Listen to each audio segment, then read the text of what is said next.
been a long, long time. Not since my last stream, but I mean, this game, Jesus.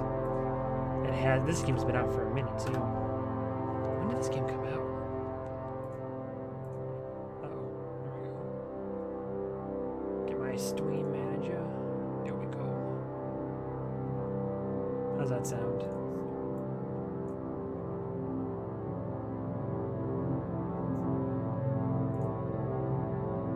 Wait, how does it sound? Is this okay? Like my voice right now? Let's see. That's pretty good. However, the green screen could use a little rework. Hang on a second. Fucking chroma key, I swear to God.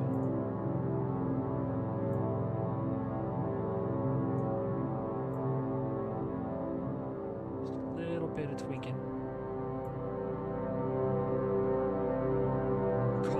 Color spell. That help at all? Oh, that's why it's not. Because I was down a light. That's why.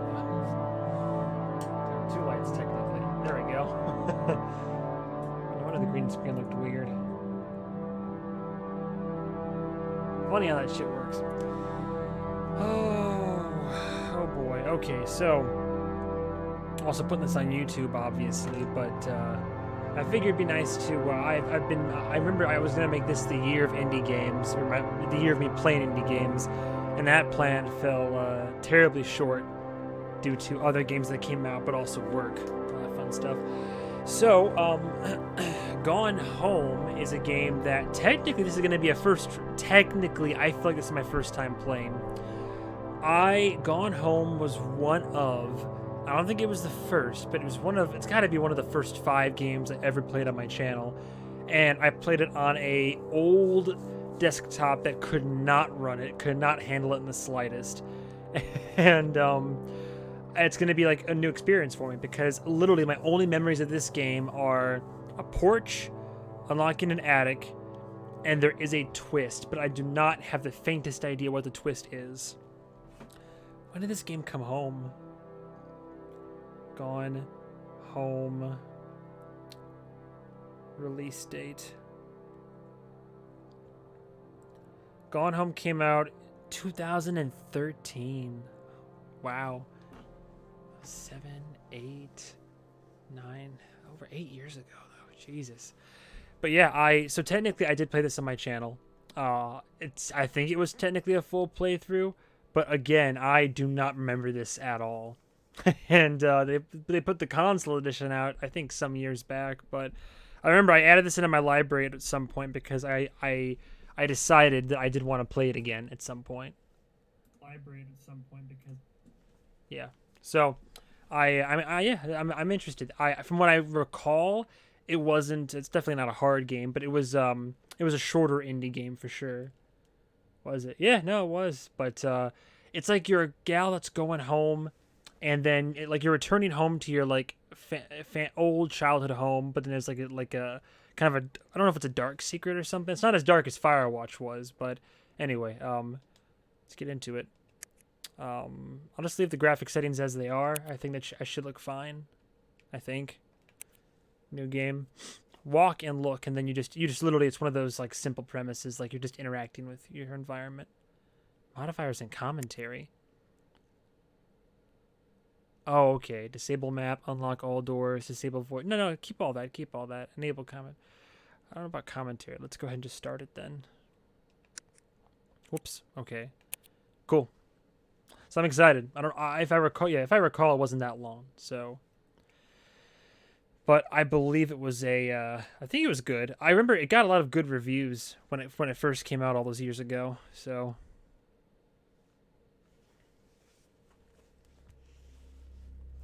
The Fulbright Company presents. Hi, Mom. So I got my ticket home from Europe. I get back on June 6th, but it's a really late flight because that was the cheapest, so it gets in at midnight. But don't worry, I'll get a shuttle from the airport so you don't have to pick me up. Like, really, seriously, you don't have to. Okay, so, love you. See you soon. Bye. I think game audio is a little loud.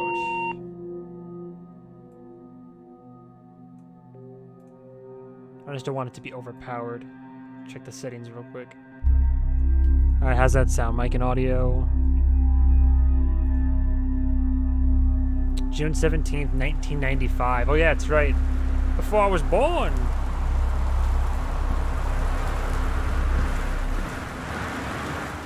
Or in the mud room. That's right. Oh, it's gonna bring back memories. I'm gonna get Vietnam flashbacks from this shit. Should have said Vietnam. I don't know. Mic audio is already fairly high. Alright, that should be good. I think. Okay. Only thing I might want to change is the sensitivity. Look closer. I can crouch. Items, check map, review journals. Let me check graphics. Field of view. I guess the field of view. I'll just stick with what the standard preset is. Just brightness. Does it matter?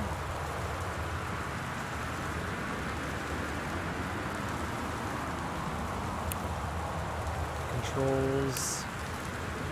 Turn the look sensitivity up a little bit. How about that? Just a little bit. Gameplay. Enable head bomb. Oh, for walking. Okay. And language. Subtitles. Yes.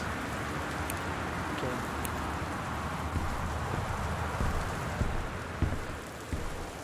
So my name is Caitlin Greenbrier.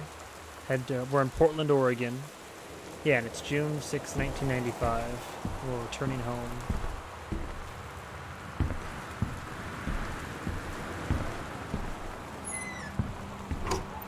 Christmas lights. Quackers. Christmas duck. Oh, there's a key. Alright, cool. I promise I didn't remember that. I'm just looking around. But it's the basis of, like... Oh, okay. Take me back to a simpler time here. It's a note. Katie, I'm sorry I can't be there to see you, but it is impossible. Please don't go digging around trying to find out where I am. I don't want Mom and Dad, anyone to know. We'll see each other again someday. Don't be worried. I love you. Sam. So I think Sam's my sister, if I recall. Oh. Wait. Where's the key then? My inventory. I have my... Oh, look at me. Caitlin Greenbrier. My passport. I got it on my Europe trip. Boarding pass from Amsterdam to Portland. Getting back home. A year away. So I've been gone for a year. A spare key that was hidden under old Christmas duck. Guess I already used that. Foyer, front porch. No journals yet. It was dark. Oh. A little creepy.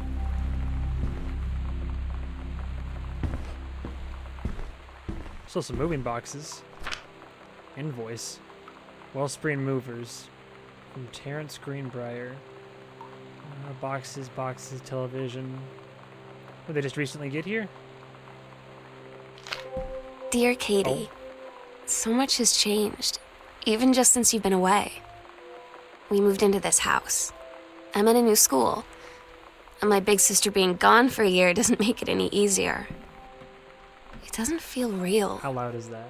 But I'm not gonna let it faze me.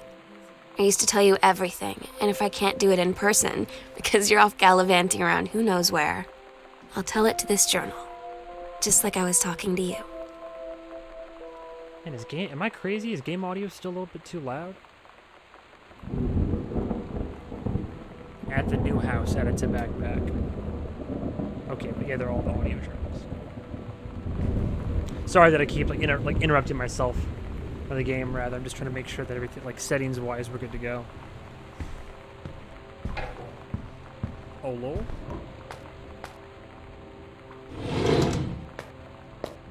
Oh.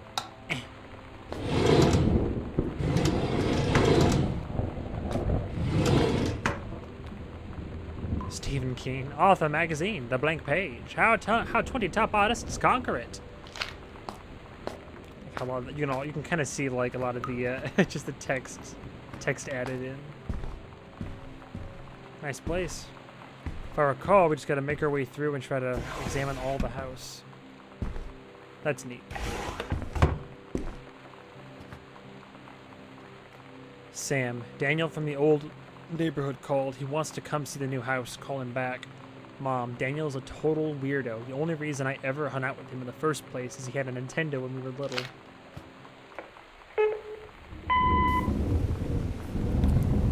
Sam. Sam. Sam. Hello. Sam.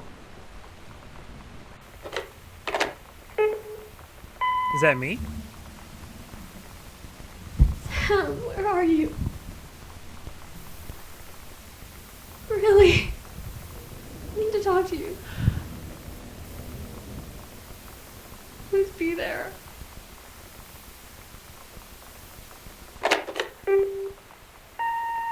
Hi, Mom. So I got my ticket home from Europe. I get back on June 6th, but it's a really late flight because that was the cheapest, so it gets in at midnight. But don't worry, I'll get a shuttle from the airport so you don't have to pick me up. Like, really seriously, you don't have to. Okay, so love you. See you soon. Bye.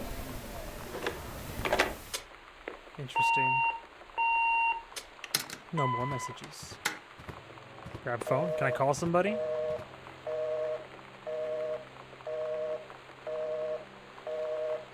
It's disconnected. At the old family portrait, Sam, Katie, Mom and Dad, Jan and Terry. Sam. Alright. See, I'm Katie, right? Yes, that's little sister Sam.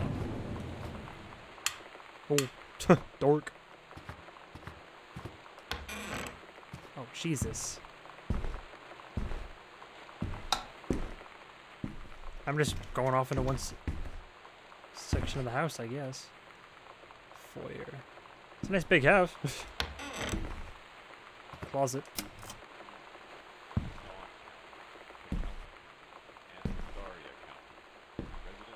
I hear audio. Read note. Welcome, new student. Wait. Yes, me. Oh.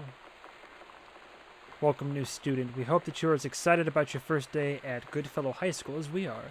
Please be sure to bring the following with you on your first day of classes so that you can get right into the swing of things. Other supplies. Please remember to get plenty of sleep the night before and be ready for the first bell to ring at 8 a.m. See you soon and again. Oh. Oh my god. You are so lucky you finished high school before we moved into this house. So, it's the first day of school, and there I am, introducing myself to the class. And I say that I just moved into the house on Arbor Hill. All of a sudden, every kid in the room turns and just stares like I suddenly transformed into a mutant. I just stood there, wishing pretty hard for a rewind button. Because now maybe nobody knows my name, but they all know who I am. The Psycho House girl. Great. What happened here? Why is it called the Psycho House? Paris. One of the postcards I sent. Oh, neat. 1994. Hi, Mom, Dad, and Sam. I'm in Paris. I've done many Parisian things, including eating la petite déjeuner and wearing a beret. I'm going to have lots of film to develop when I get back. Sam, I'm bringing you back something from the Shakespeare Book Company, since you're my favorite sister. Love you all, Katie. Weird. 1 Arbor Hill, Boone County, Oregon.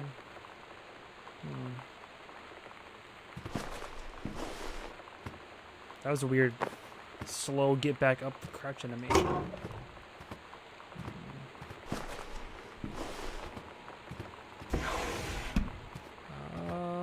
Pack of cards?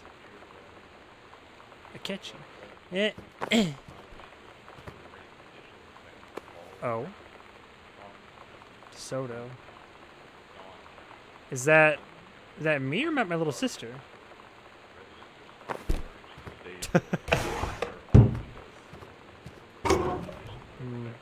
Okay. Where's the power at this rate? Oh, Jesus. Is there a light switch? There we go. Connecting Dad's office, okay. Yeah, I'm more curious than anything to see how well this game is aged. Oh, no, that's a file right there. Electrical inspection form. Name of insured applicant, Terrence Greenbrier. Yeah, Terry, it's Dad. Arbor Hill, Boone County. Wiring in the house is technically up to safety and amperage requirements. However, multiple layers of wiring have been added into structure over the last 100 years. System is frequently unpredictable. Lights blink out for no clear reason. Pressure on floorboards and door frames disrupts circuits wired directly behind the surface. Properly reworking the electrical system would be highly destructive to the walls, floor, and fixtures of the structure. This guy writes in all capitals. After discussion with Mr. Greenbrier, since there are no current safety concerns, issues will not be addressed. Black Cat Electrical Company. So our wiring is kind of weird. Dad's office is simple for the 90s. Pioneer Combination Laserdisc Compact Disc Player. $1,000. They say that a jack of all trades is a master of none. I have to disagree. Mastery is not a question of specialization, but sureness of purpose and dedication to craft. If you happen to be in the market for a combination LD Laserdisc, LD CD player, you'll be glad to know that Pioneer seems to share this particular. You can do better.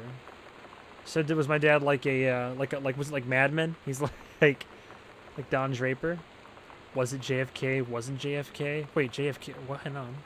USSR coalition. Wait, what? Back to basics. Send back to time. Dallas, 1963. What? Was he a conspiracy nut? Well, the USSR. Why not disrupt? Yeah, I think Dad was a fucking JFK like conspiracy nut. Holy shit. Anything hidden in here? Figurine binder. Can I open it? Or I guess it's just empty.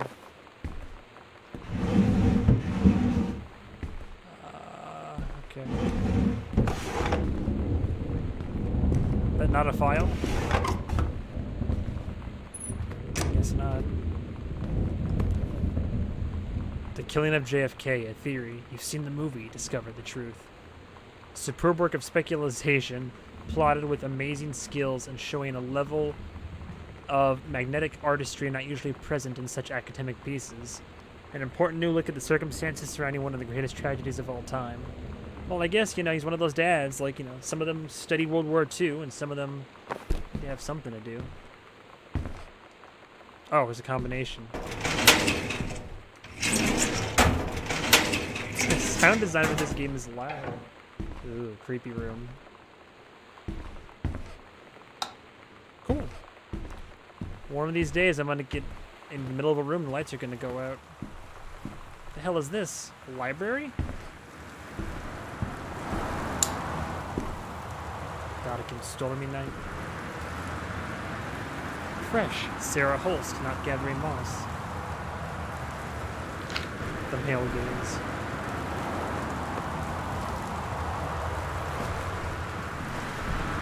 Wait, was that something? Oh shit. The accidental.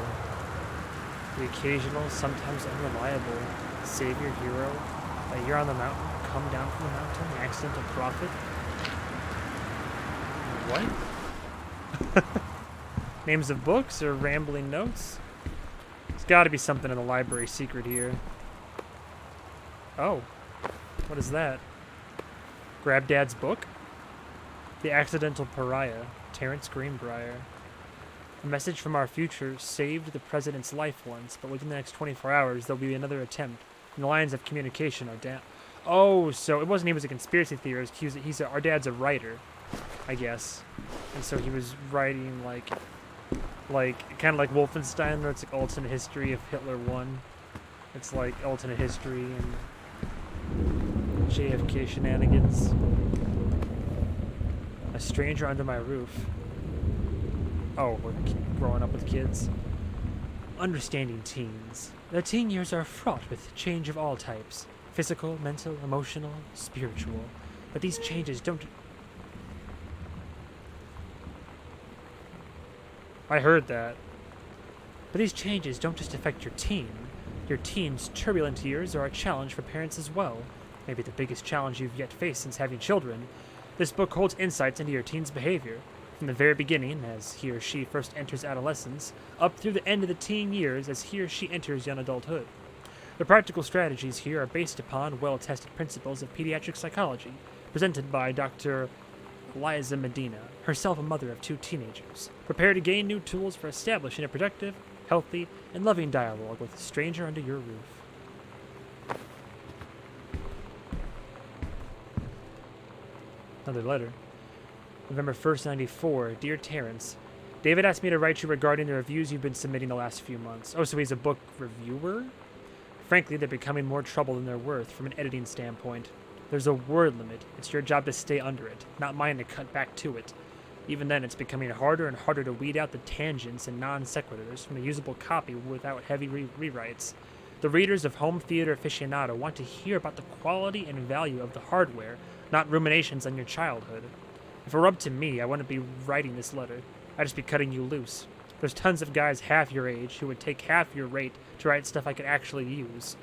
But David's known you for a long time, and he's the boss, so I'm giving you one shot on this on his say-so. You should write him a nice note thanking him for his patience and generosity. Look through your old stuff and start submitting reviews like that again.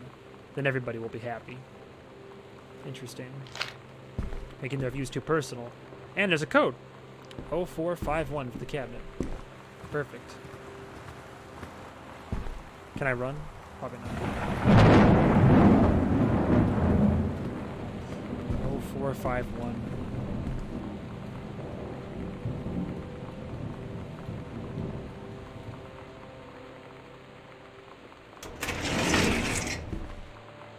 What is this?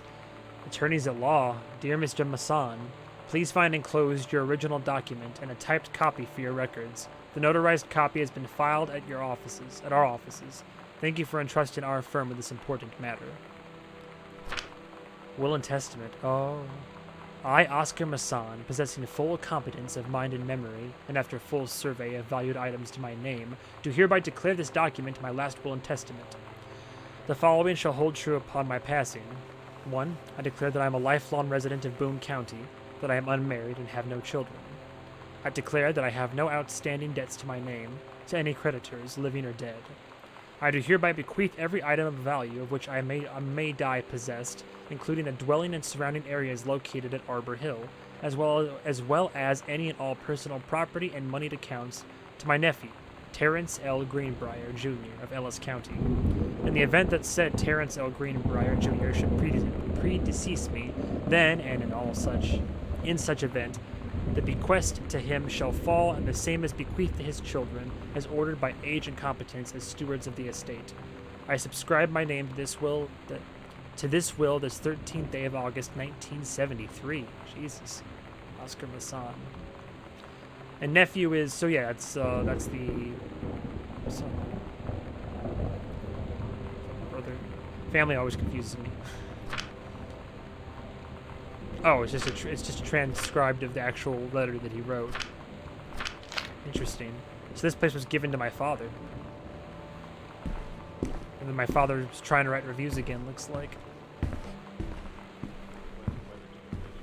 I heard a TV. Ah, yes, the 90s tubes. Boone County, Dawn County, Tacoma County, and Wistaria County. Residents are strongly urged the X-Files, to stay indoors 25. and secure all windows and doors. Flood conditions Mom's are old work expected mug. at lower elevations. Forestry Service. I wonder if this game has trophies.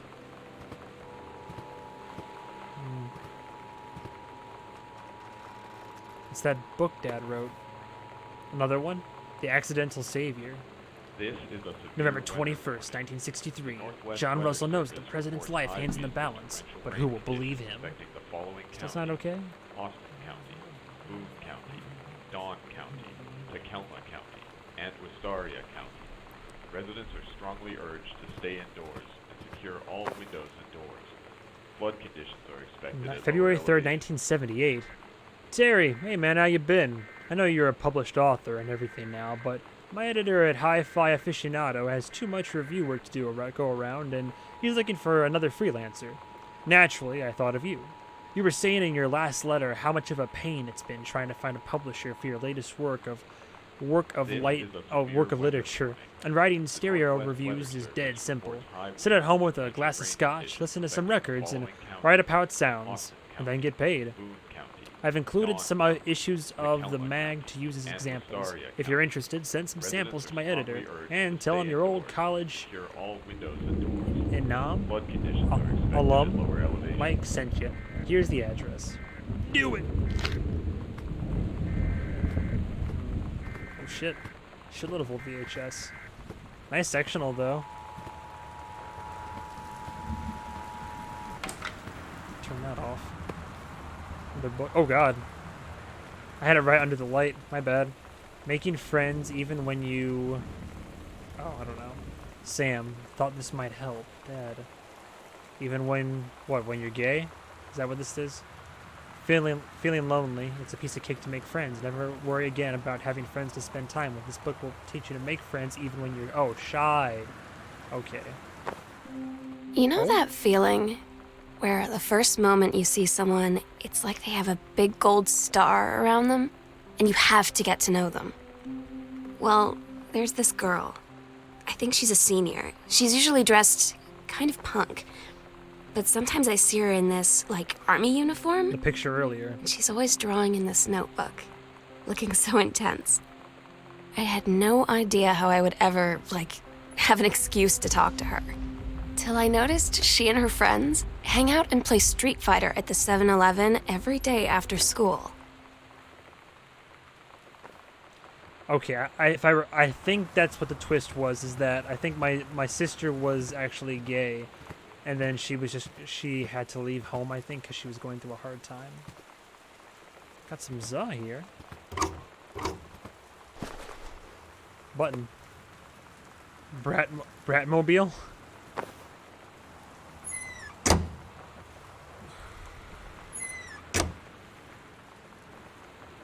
Moving so slow while crouched. The hell's that?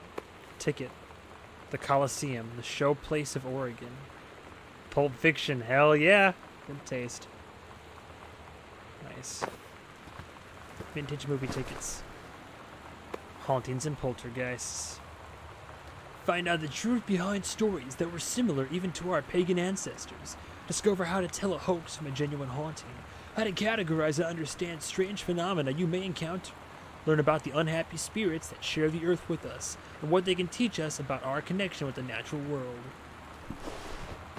My name is Zach Baggins. Shipping label. David Werning, Hi-Fi Aficionado Magazine. Parents... Oh, it was forwarded to me. I guess I was reviewing a VHS player. Well, he was. Which explains all the VHS tapes. Oh. What? I heard like scraping furniture. What the fuck? Okay. Creepy. Hi, Siri. Enclosed, please find a Pioneer Oh, hang on. I didn't say Siri. Find a Pioneer CLDD 703 unit with remote and cables. We need a half-page review from the October issue, so that gives you about 2 weeks to get us a copy for edit. Standard stuff like you gave us in the CLDD 502. It's a Combi player, so check its CD playback with a few discs as well as Laserdisc, and they want us to definitely hit the signal-to-noise ratio and Toslink stuff for high-end buyers. Looking forward to your take on it. Enjoy the unit. That'd be cool if you had a job where you got to review equipment and shit. Anything of note in here? Oh, a school project. The Heaven at the Edge of the World. Samantha Greenbrier. The Turtle People Part 1. Captain Allegua worked off at the ocean, but went on forever, or so it seemed. Someday she would find the edge and get to the paradise there. Then she heard a cannon fire. Boom! It was the black pirate ship. She yelled, "I thought we lost him at Horse Island." The first mate said, "Looks like it docked too soon." The black ship came up on the side. Captain Black himself came out of the deck of the black ship. He yelled to Captain Allegua, "You're never gonna find the edge. There ain't no paradise and your father were a liar." Captain Allegua yelled back, "Then why do you keep following us, you imbecile?" The first mate yelled out, "We'll stop you, Captain Black. We'll find the edge of the world and you'll see your father was no liar." The battle kept going until Captain Allegua's ship got away. "Now west," she said, and the ship sailed towards the sunset. That's the TV room.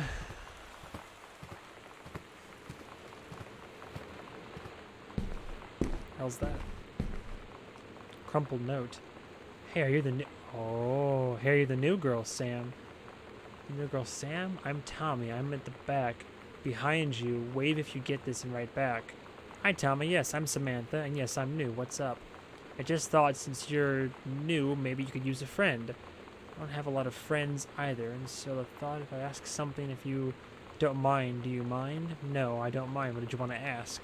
Was it just your uncle who went psycho, or does it run in the family? Oh, shit. Interesting. What did our uncle get up to in this place? National Forestry Manual. That's Mom's work, then. Those coupons. Save 25 cents. Ah, it's a hard bargain.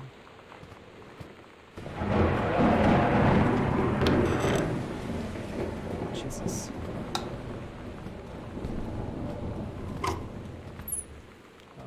What room is this?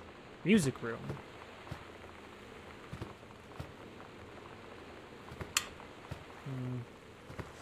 All the records. Open folder. Samantha Greenbrier, 94. Below are 2 stories. The events are all out of order. Get a sheet of lined paper. Choose one of the 2 stories and rewrite it. Okay. The menstrual cycle, or I am producing the testicle. What? Oh boy. So which one do we choose? The menstrual cycle, a novella? Oh boy. Okay, so it travels through the fallopian tubes. The ovary releases the ovum. Okay, see, at the menstrual cycle, whatever. Samantha Greenbrier, period 4 health class. Rewrite it. A novella. The early morning of September 1st, 1939. Essa Glaze stares out the window of the train as it travels from Vienna back to her home village of William in Poland. As the train rumbles along and the sun rises over the countryside, she can only think of her dear Borislav, the boy she is engaged to wed. Meanwhile, deep within her guts, an ovum starts to develop. As this train approaches its destination, her heart races. The lining of the uterus is getting thick and soft. As Essa steps off the train, her eyes dart quietly across the gathered crowd. Then, there, her dear Boris, still in his baker's smock. He must have dropped his early morning duties at his father's shop to come meet her. Her heart skips a beat. The ovary releases the ovum. It travels through the fallopian tube. Over the wheezing of the steam engines, a deep hum grows. It's coming from the sky. Dark shadows pass over the station. A whistling sound. Essa, her thoughts only a second faster than the bombs, reaches out toward her dear Brian. Oh God. Her dear Boris across the crowd. Well-timed thunder. Their eyes lock and the moment freezes. The flash and the smoke envelops him almost instantly. Oh, shit. In the assault by German forces, almost 75% of the people in her hometown are killed. The rest, including Essa and, for a time, Borislav, huddle in a half-destroyed church. He is blind. His legs are missing, bandaged with torn bedsheets. Essa's egg will not be meeting a sperm. It dissolves. About 2 weeks later, Boris loses his grip on life. Essa has given up her rations to keep Boris alive, but in the end, nothing can save him. Since the lining of the uterus is not needed for pregnancy, it comes out through the vagina. Essa vows to survive.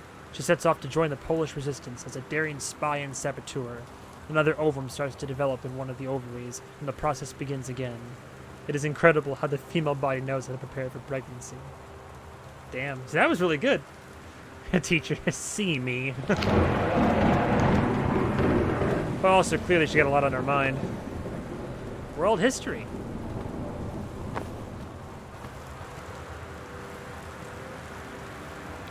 No music right now.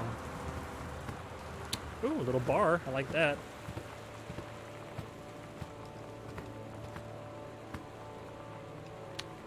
From desk of Donald Fripp's publisher, dear Mr. Greenbrier, back in '76. I write to inform you that, unfortunately, Mercury Books will be unable to publish a follow-up to The Accidental Pariah. Despite the low sales of The Accidental Savior, we went ahead with the publication of the second book in hope of the John Russell series catching on. However, sales of the second book have in fact been lower than those of the first, and so our stewardship of the series must end here. It has been a pleasure working as your publisher, and we wish you and John Russell the best in your future endeavors. Damn. Book wasn't good enough.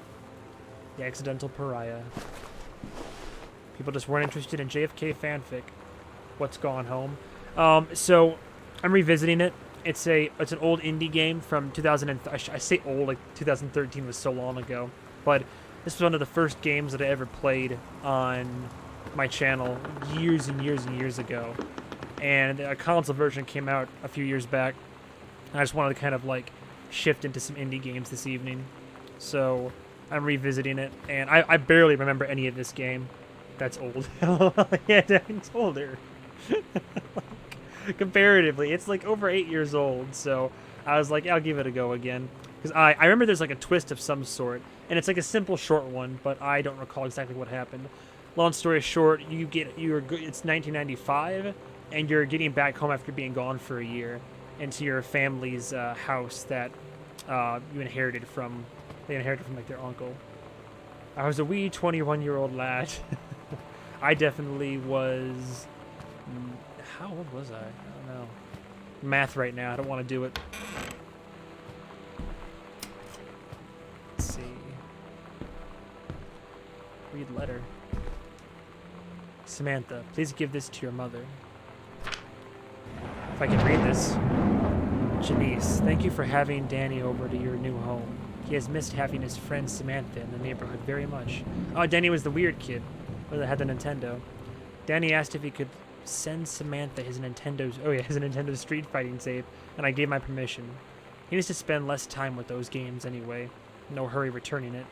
Let Samantha know that she is welcome back to our house to visit any time. Sincerely, Mary Schultz. When you live in one place your whole life, your next door neighbor is kind of like your default friend. And Daniel only got weirder over the years. So moving away has been a good excuse to, like, not see him anymore.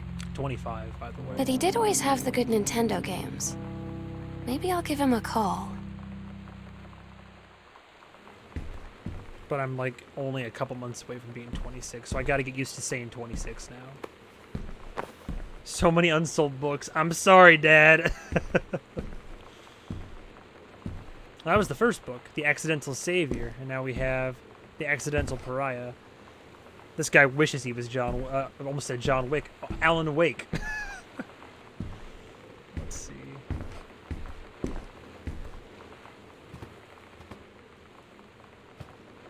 All right, well, that's the music room. So there's one more door down there. But yeah, this was like a nifty little game back in the day, because it's a very simple walk around, kind of point and click, more or less. But you're trying to discover like there's like a story that unfolds.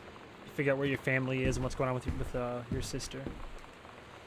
Katie, please tell Mom and Dad sorry about the stuff that's missing. Sam. What's missing? Hi, Lonnie. So if you wanted to come over to my house still this afternoon, that would be cool. I can drive. It's kind of far, but I can drive you home too, so hopefully that's fine. Right back and leave this in my locker if you still want to, and we can meet in the parking lot after 6. Samantha. Yeah, I'm totally in. See you there. Then I'm gonna kick your butt. Get ready. Oh, this is Street Fighter again. So Lonnie is not Danny? Frequently on sale for $2. Yeah, I think I got this for free. I'm pretty sure the console version. So you know what they say about the best laid plans of mice and men? Yeah, turns out it applies to Street Fighter too. At least I worked up the courage to walk into the 7-Eleven and ask for a turn, Did you talk to the girl? All that practice at home did not exactly translate in the wild. Was Lonnie the girl? So after I was finished getting my butt kicked, I followed them outside while they smoked. And that was when she asked me if I was that psycho house girl. But then she said she's always really wanted to see the psycho house. Her name is Lonnie. She's coming over tomorrow. The girl that you like. If I recall, granted, it's been years since I played this. If I recall, it was a fairly solid story. I think it was like Firewatch. I think, by the way, if you haven't played it yet, I love Firewatch. Was so good. Similar premise, but I think it was Firewatch was better. But it's like there's a solid story, but I think there's like a darker twist that happens toward the end of the game that we discover. as we dig further and further into this house. Yeah, it's not as ambiguous, because I've played ambiguous games too. What's locked? The basement? Oh god, that's right, the basement's locked. Alright, back to the main foyer. But yeah, it's a solid story. I think reviewers liked it because it was good and simple and just was well received. So the girl that she's pining after, my sister, is Lonnie here. I think, yeah, Lonnie DeSoto. It's gotta be. And if I recall, another game that looked like this that was popular, the plot elements were randomized, so it was weird. You're talking about, like, Layers of Fear? Because Layers of Fear is very, like, Layers of Fear could be interpreted as very ambiguous. And it was very similar plot, like you're this painter going back to your house, your mansion, as it were. Itinerary. Worldwide timetable. Kitty departs. Wasn't a horror. Oh, okay. Might have been a different one then. There was, I played Everybody's Gone to the Rapture. That one was, wasn't ambiguous, but you had to, like, really listen to all the audio bits to get the idea. Well, somebody just wrote this down, so somebody surely was here, like, not too long ago. Mom and Dad are gone. Sister's gone. Let's check out the right side of the house next. The jacket. Ah, it's my mom's. Janice Greenbrier, senior conservationist. So we learned about Dad a little bit. Oh, Dear Esther. That was another one on my list to play. I think if this doesn't take too long, I do have another one queued up called, I think it's called Ether or Ether 1. But yeah, I have Dear Esther somewhere in my list. Although I do like games that are a little bit front hall. They're a little bit ambiguous. Goodfellow High School. Like games that leave a lot up to interpretation. Those can be fun too. Check out the first floor first. One of my trophies. First place, Jamie Blum, Carl Jones, Caitlin Green. Hey, Caitlin. 100-meter relay. Neat. Dia de los Muertos. Hecho en Mexico. First place, track and field. I'm a runner. I don't mind interpretation. Yeah.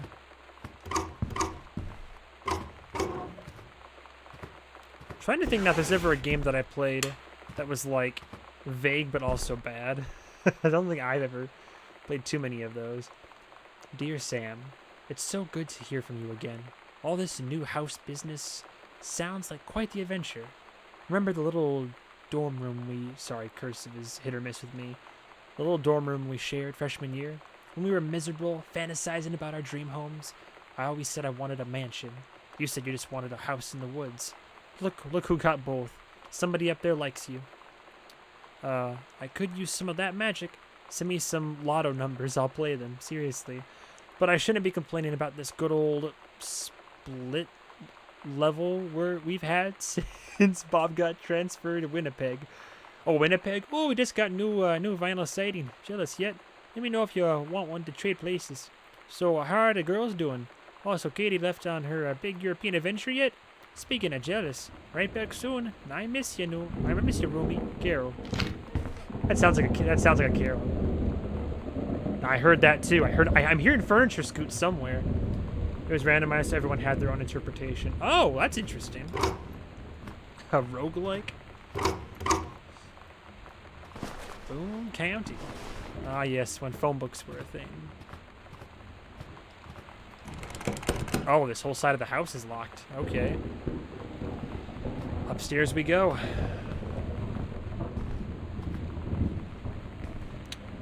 Boom, boom, boom. If I recall, the attic is the last stop in the game.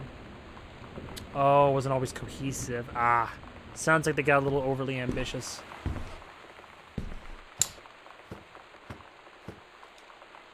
Controlled burn scheduled for Boone County. Plumes of smoke will rise above the northeastern region of Boone County over the better part of next week as part of a Forestry Service-run controlled burn of overgrown sections of the Flintlock National Forest. What a long fucking sentence. Forestry crews have been preparing the area for months. The burn operation will take place between 8 a.m. and 5 p.m. on Monday, Tuesday, Wednesday, and possibly into Thursday, depending on speed of progress, according to the Forestry Service. In addition to removing dead and overgrown vegetation that can lead to wildfires in the dry months, the operation will serve as a valuable training tool for the forestry and firefighting personnel involved, said senior conservationist Janice Greenbrier. Neat. Just clipped it because her name was in the paper, I guess.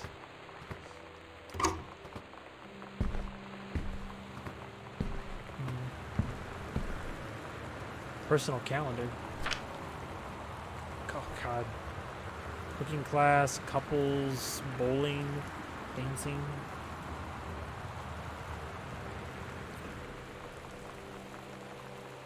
Cooked a big meal for Terry and Sam. So does crossed off mean they were canceled or played observation? No, but that was on my Steam list for a while. Observation looked, wait, hang on. Oh, wait. Was observation the one where like it's kind of point and click and you're following these astronauts that are trying to figure something out, and then weird, crazy sci-fi shit keeps happening. I think I watched one of my favorite YouTuber groups play that one. I think. Yeah, that was the one. I've seen it from start to finish. I watched Jesse Cox and the Scare Game Squad play that. That was a trip, man. I wasn't even playing that game. That was a fucking trip. Forestry Service. Notice of temporary personal transfer. Head of Personal State Forestry Service. To aid in the upcoming prescribed burn operation, a ranger with expertise in the procedure is being transferred to the station at Flintlock National Forest effective 9/2/94. The overseeing officer at Flintlock Forestry Station, senior conservationist Janice Greenbrier, is charged with the supervision of transferred personnel. The duration of transfer will be based upon performance evaluation as well as the recommendation of the overseeing officer. Yeah, it was a good one. I didn't play it, but I did watch it. What the fuck? Oh, probably just like kids' room. Funny things on the door. More cards. Cassette tape. Bratmobiles. Potty mouth. I'll come back for it if I need to. Oh, what? It's weird hanging out with girls. Daniel was around ever since I was little, and other girls? I don't know. But being around Lonnie is like instantly just right. I think the twist was that she's gay. I gave her the grand Psycho House tour and took my revenge on Super Nintendo. And it was like, I don't know. I finally found someone I feel normal around. I drove her home and she gave me this tape and said, "You have got to listen to this." I haven't stopped playing it since. Sweet. Hang out with the girls. Spare key. I still have that. A few journals. It's a good touch with the audio logs. Radiation keep out. Sternly worded letter. To whom it may concern. I, Samantha Greenbrier, am 17 years old, and am therefore an independent, fully functional human being. Sounds like me when I wrote spiteful letters as a kid. The fact that you still forbid me from going into the city of my own is, frankly, absurd. Compared with Katie, who is only 3 years older than me, and yet you all allowed her to go all the way across an ocean to another continent on her own. I just want to spend an evening in a normal, totally safe city on my own like a human being. And since you may also remember that I have my own car now, you can't really stop me. Warmest regards, your daughter, Samantha. Stop leaving every damn light in the house on. You're as bad as your sister. Hey now, I'll have you know, I'm leaving all these on just because it's just dark, it's a late night. Daniel called. Daniel called again. He wants his Nintendo game back. It's my sister's room? Let's give it a go. Oh, definitely my sister's room. Oh, hang on. Can I pop the cassette in? Probably not. Is it just the case? Oh, it is just the cassette case. Okay. Oh.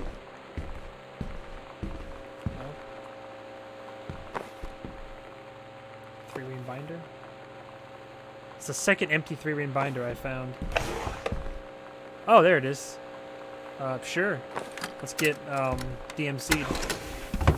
We're so cool, yeah, yeah. Yeah, we're so cool. We're so cool, yeah. Fuck you too, cool schmuck.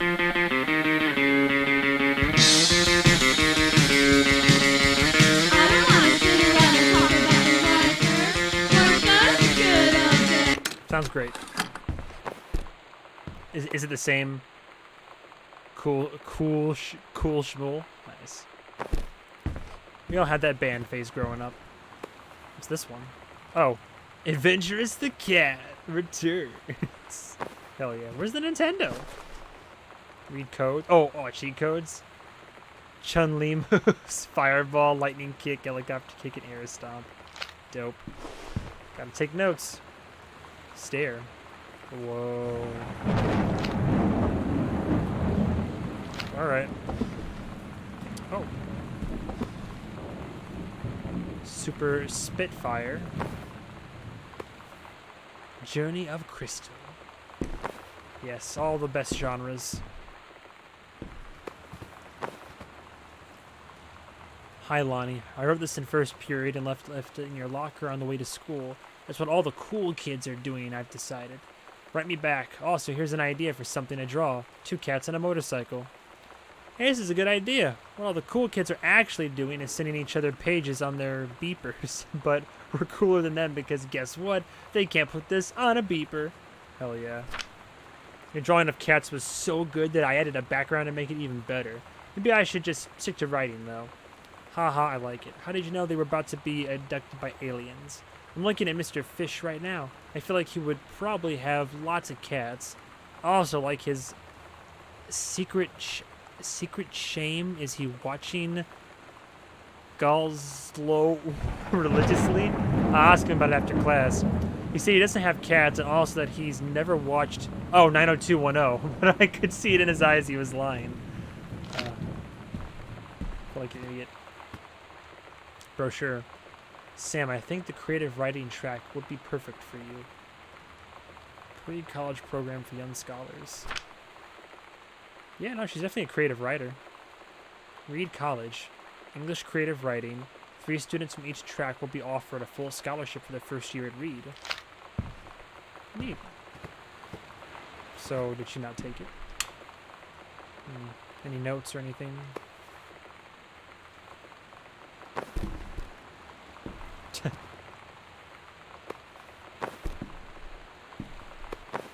Is it the band again?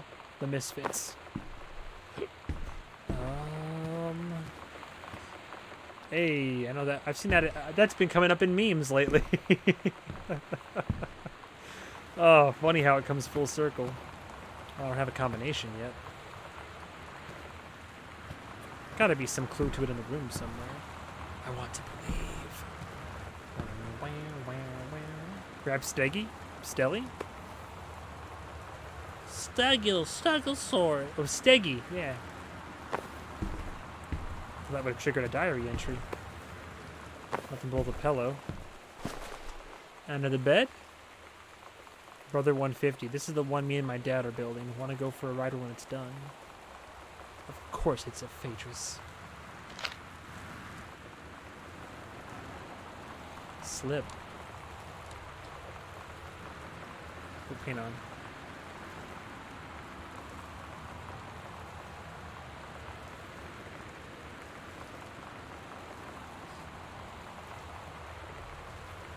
Samantha Greenbrier, U11, Fletcher, period, shop, metalworking, engraving, C-. Not a challenging assignment.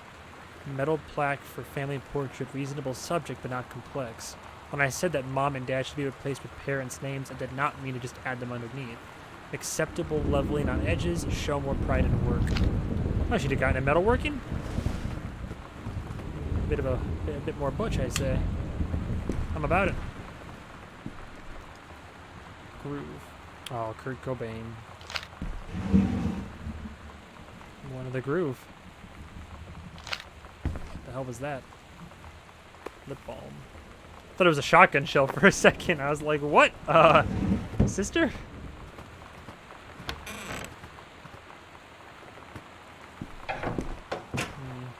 Can't find the code anywhere. Oh, sister got to walk in, huh? Man, Sam had this in like 4th grade. Dope binder, man. Got a book. There's a Bible hiding in here. Okay.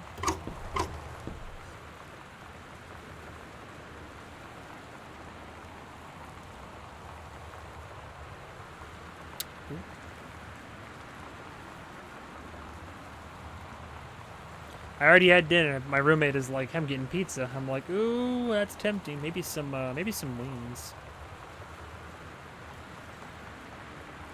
Can't go wrong with some buffalo wings, especially not when it's late at night.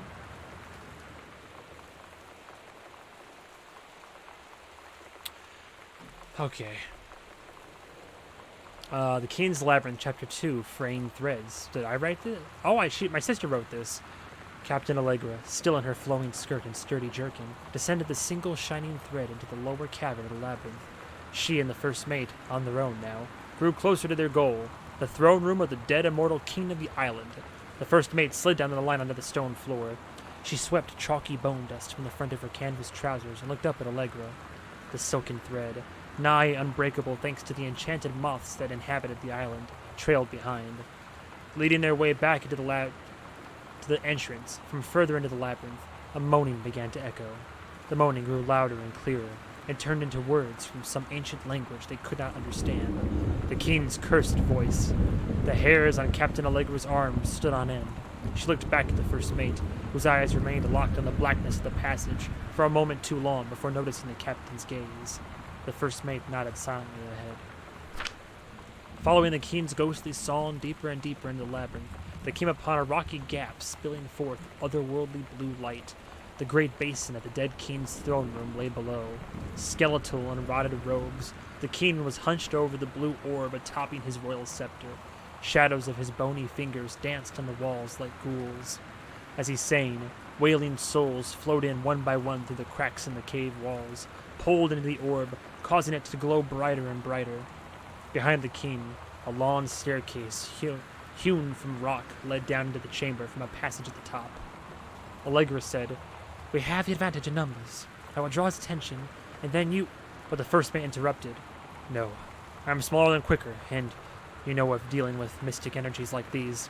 I will circle to the other side, get the king's attention, and lead him on a merry chase." She held up the silk line. "All traced by this invisible thread, of course." Allegra said, "It is a good oh, sorry. Well, voices mixed up, whatever. It is a good plan, but perhaps we should go together." The first mate shook her head. "You know this is our best chance. Don't be afraid for me." They grasped hands and exchanged 3 tight squeezes, their palms growing warm.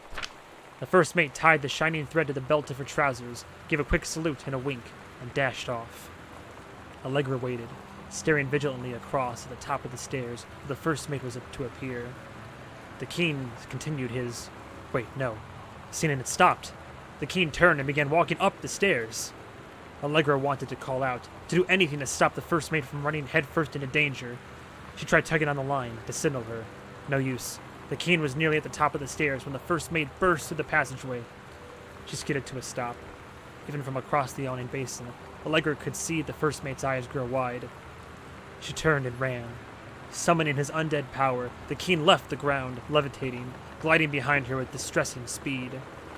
From some dank passage much too far away, Allegra heard the first mate scream. She was already running toward the sound. The line in Allegra's hand went taut, then shuddered. It fell slack to the stone floor. As Allegra ran, she was gathering line, twisting it around her arm. She came to its end. Dramatic thunder. The unbreakable thread dangled limply, its end shredded and frayed in her hand. She tossed it to the ground and ran. Yeah, my sister was a good writer. Got your number. Who's got a crush on you?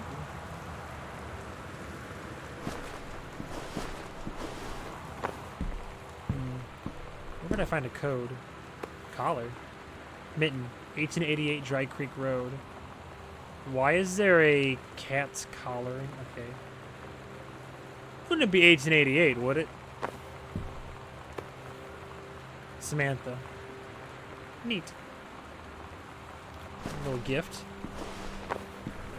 I don't think it's gonna be 1888, but I'll give it a heckin' try.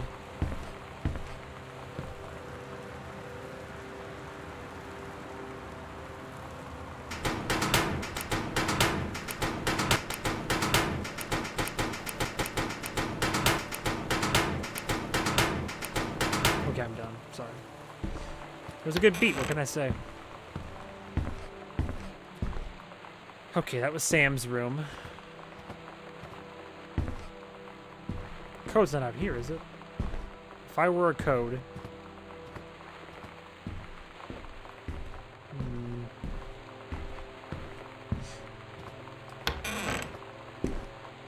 Whose room is this? Mom and Dad's bedroom. Look at that. Silver chest of drawers, wicker. That's an interesting choice. 90s were a crazy time. I got them jeans. She got them apple bottom jeans. Boots with the jeans. Oh, barf. Nero, lubricated. Hey, look, you can never be too sure, man. Armoire, TV. VHSs. Butch Cassidy and the Sunday. Nice. Yeah, I used to rip films when I was a kid all the time. Mainly TV. When I learned, I had one of those combo TV VHS players. All the President's Men. Got some classics here. What? Looks like someone was packing in a hurry.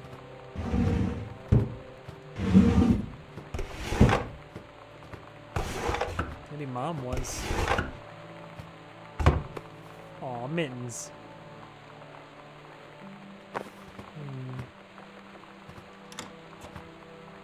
Underoos. Hey, everyone. Oh, the family photo. Cute family. Oh. Oh, I thought that was something. Another binder. Nothing important there. Bookmark. The hell's that? Take your time. I'm glad to have it in good hands. Rick. What's the book? Oh, Walt Whitman. Collection of poems.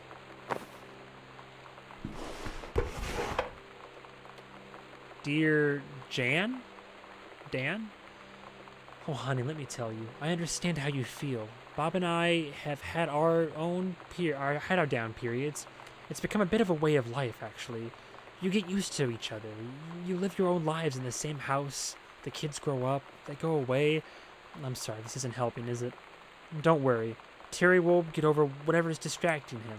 Things will go back to normal, and as for Sam being distant, that's a teenager for you. Nothing to worry about. In the meantime, though, this controlled burn, that sounds like quite the adventure. But let's cut to the chase. This new ranger they sent, that's what I want to hear about. Ranger Rick? You have to be kidding me. It's perfect. You have to tell me everything and send pictures. I want the whole package. Wait, that sounded wrong. Keep your chin up until Terry's out of his slump. And in the meantime, write more letters to your old friend Carol. She adores them. So it sounds like Mom and Dad's relationship was starting to get a little bit rocky. Mom's purse. What, she left it? Nice. Phone lines are still down. Oh, another postcard I sent. Mom, Dad, and Sam. I what in the tunnel? Hey, no, I come in the tunnel? This is my second passage. Whatever. Oh, I'm in the channel. This is my second passage to the channel. I'm on my way back from London, this time going to Brussels, Belgium. Sorry I didn't write you on the way to London, but I was too excited about the channel. London was great. Dad, I know you've always wanted to visit, and I think you really should. You'd love it. If y'all wanted to come back here as a family sometime, I guess I would be convinced. Nice. A Holy Bible. An older Bible. Business card. Unknown Dimension Literature. Cat Publisher.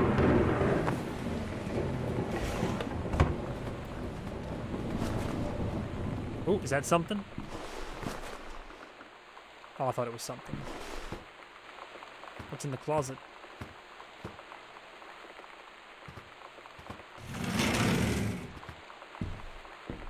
More clothes out there than the closet. Jesus.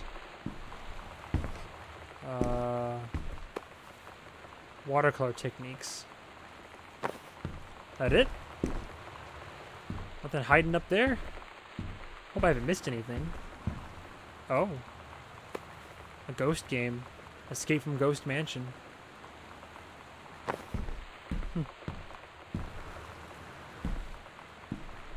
Weird. Oh, Jesus. Nice bathroom. Toothpaste. Cinnamon.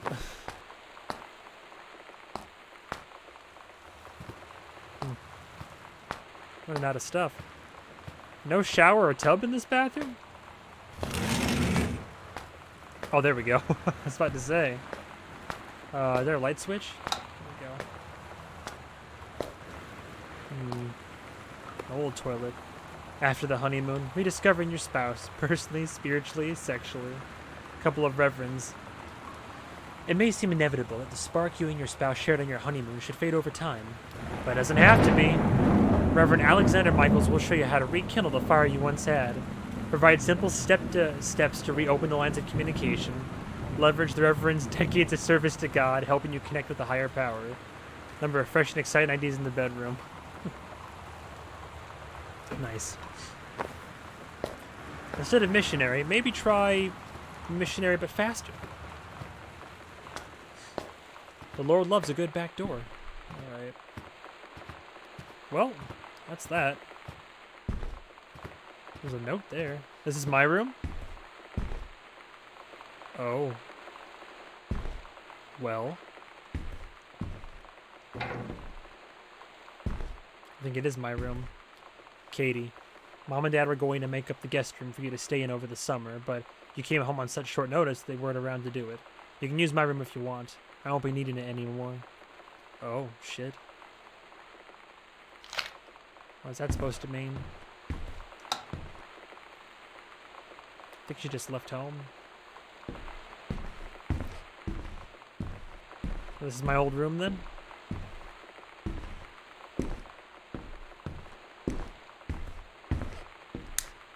What's this?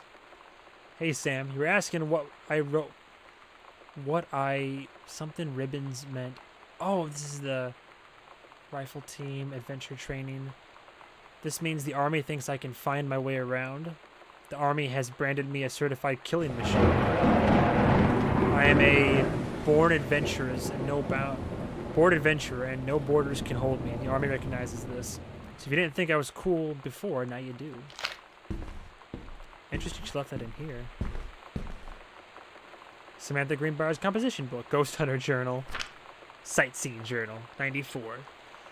A tall shadow in the upstairs hall. When I rounded the corner, no one was there. How tall was Uncle Oscar? Note, I was not wearing my glasses. 12:44 a.m., a few days later, a faint voice coming from the bottom of the stairs. I said hello. Did not investigate. Probably was the furnace. 94. Poured milk from carton and fridge. It was spoiled. Pretty sure I read that spirits can sour milk. Milk was just bought yesterday. 94. Lonnie says she feels a presence in the TV room. I suddenly begin to feel cold. We build a protective pillow for it. Lonnie and I employ Ouija board as a medium. Disturbing messages are conveyed from the other side. Oscar is definitely here. Enlisted Lonnie to stay up all night and help patrol premises, recording any signs of otherworldly presence. Lonnie reported many sightings, but all remained unconfirmed. Possible ectoplasm in attic, probably due to leaking roof. Sample taken just in case. Despite our best efforts, we both fell asleep around 4 a.m. All in all, a successful night. That's cute. Spooky shit. Turn on every light, please. Oh, what the hell's up over this?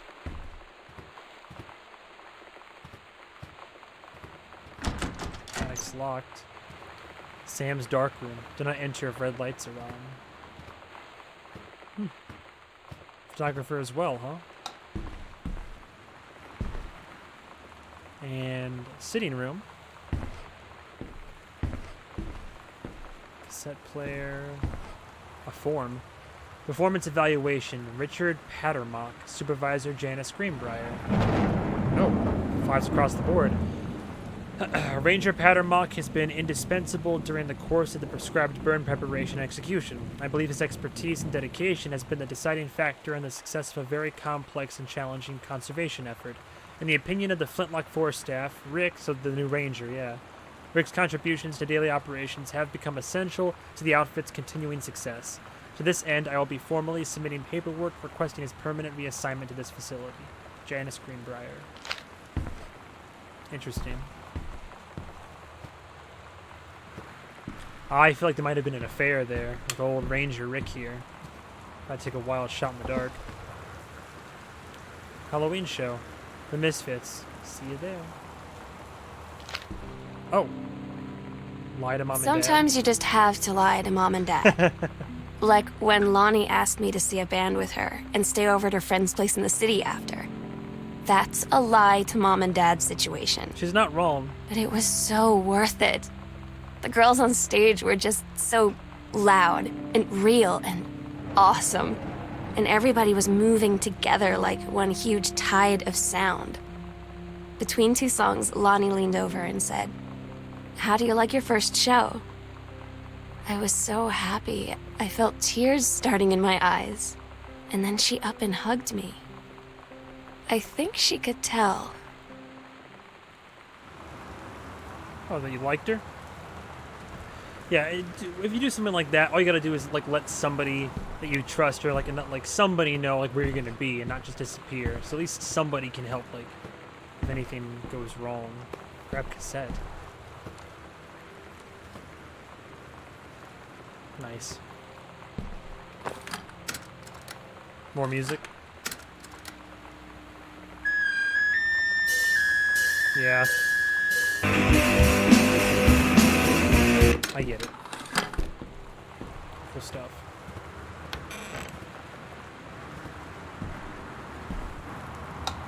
What the hell's this?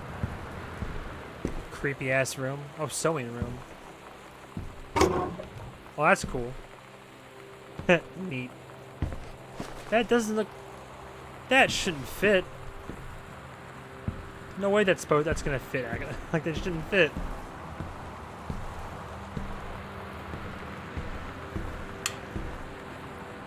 Oh.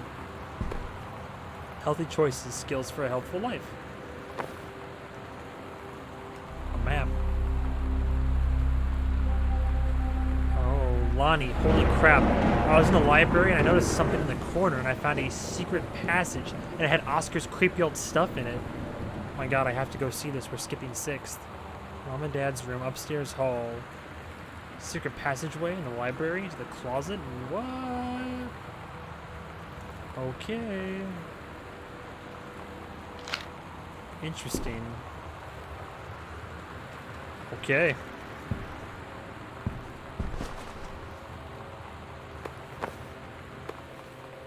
Heavens to Betsy.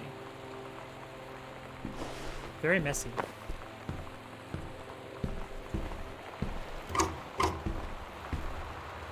Oh, a costume. Captain Allegro and the First Mate. Oh, that's cute. They were, yeah, they had a crush on each other. Well, let's check it out.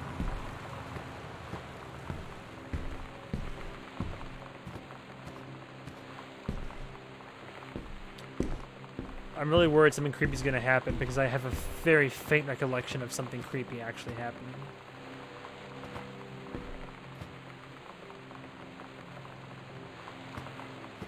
A secret passage, eh?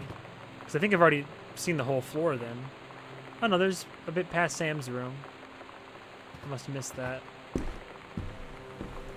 What? Oh, Jesus Christ. Hang on. Give it a second. Hang on, hang on. Before I do that, I didn't go in here yet. How did I miss this? Oh, I missed all of this. Read the note. Hey Sam, do you want to see Pulp Fiction after school at the Coliseum? It came out last weekend and Todd won't shut up about it, so either it's good or we can make fun of him for liking it. Mama's supposed to cook dinner for us tonight for a change, but I can just ditch out on it probably. What time? Also, isn't that movie supposed to be really violent? Am I going to barf? According to Todd, it is pretty hardcore. I guess Uma Thurman gets stabbed in the heart with a heroin needle, so that's kind of hilarious. Also, something about cheeseburgers is important. Todd wants us to see it again. Alright, see you then. It's a classic. A hall bathroom. Lonnie rules. LOL. I haven't found the code for her locker yet. Unless I missed it somewhere.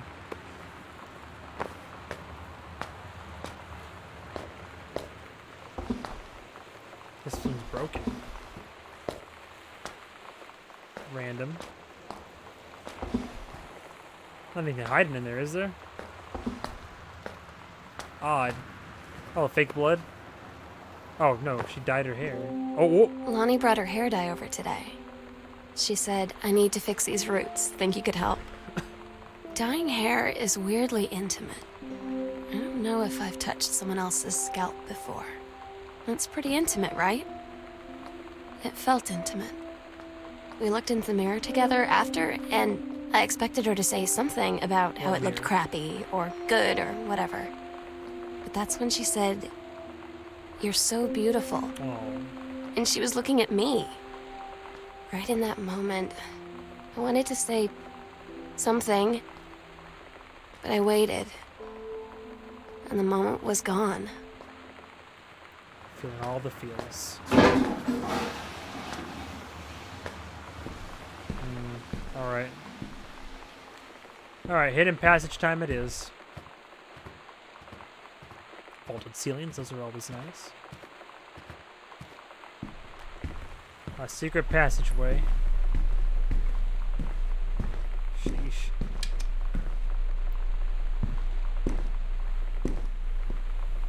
Interesting.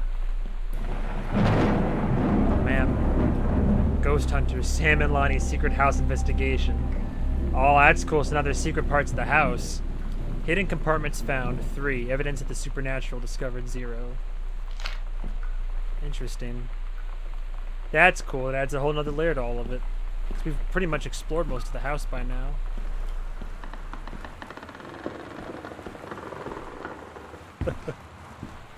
Cool. Alright, so... should be something hidden in the corner over here, yeah?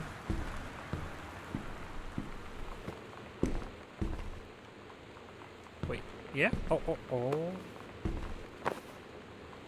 The hell's this? The Misfits. Special guest plus Maidenhead. Oh. At Todd's brother's place after the show, there was only a futon to sleep on, so Lonnie and I shared it. Did you now? The lights went out. I was turned toward her. My eyes started to adjust, and then I could see she was looking at me, too. In the dark, she smiled.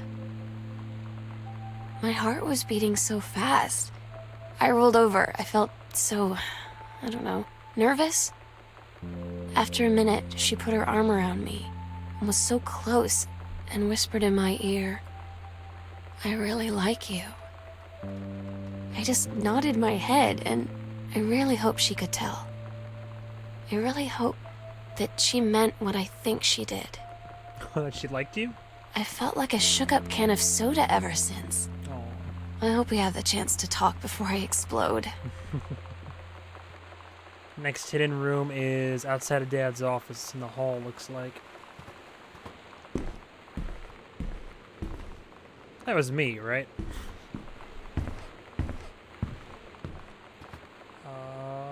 Yes. Oh shit. Private. Do not read. Heaven at the Edge of the World. The Green Glacier, Part 2. Samantha Greenbrier, 1992. Allegra and her scouting party peered down warily through the dense canopy of rustling leaves from their perch high on the forest's branches. Mere feet away, sunlight shone brightly off the inner ice walls of the glacial basin in which the forest grew. It was a strange sight indeed, such lushness juxtaposed with the frigid ice formations. Allegra leapt forward without hesitation, bounding through the high branches. The first mate had been captured by the Green Glacier's Amazonian tribe. His life hung in the balance. We have to hurry. Allegra's party followed behind, moving quietly as a breeze through the greenery. Allegra landed in the clearing and shouted, "Stop!" She saw the Queen Amazonian, up on her pedestal, reaching for the lever that would drop her first mate into the vat below. She shouted, "No!" and flung her saber at the Amazon's reaching hand, but it was too late. The first mate screamed as he fell toward the water and splashed down, and all was eerily silent. Allegra looked on, frozen in fear and remorse. She had been a moment too late. But then, from the vat, something began to emerge, a head of dark brown hair, just like the first mate's, then the shoulders and sleeves of his coat, soaking wet. But as the figure stood and the water poured down, Allegra saw that the first mate had changed. He was no longer a man at all. In fact, what looked back at her were the eyes, the face, the hair, and the hands and body of a woman. Still in the first mate's clothes, still the first mate. She spoke, in a soft, clear voice. "Captain?"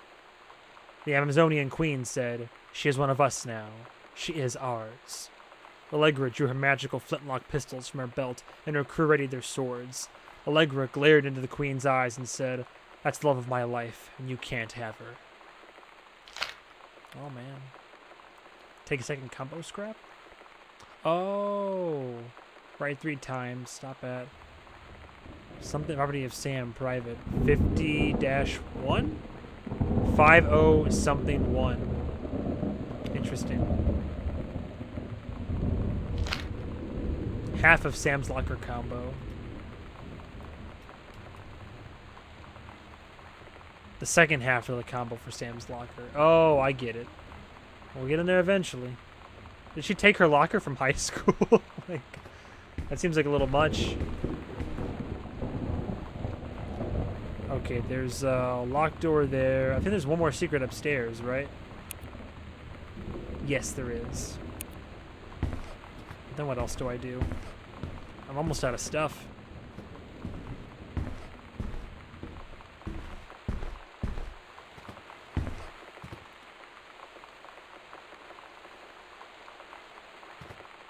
Yeah, okay, this way.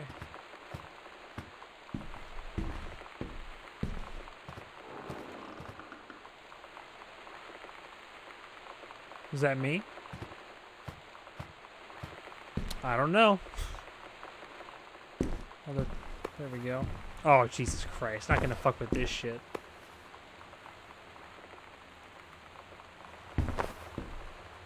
Fuck that.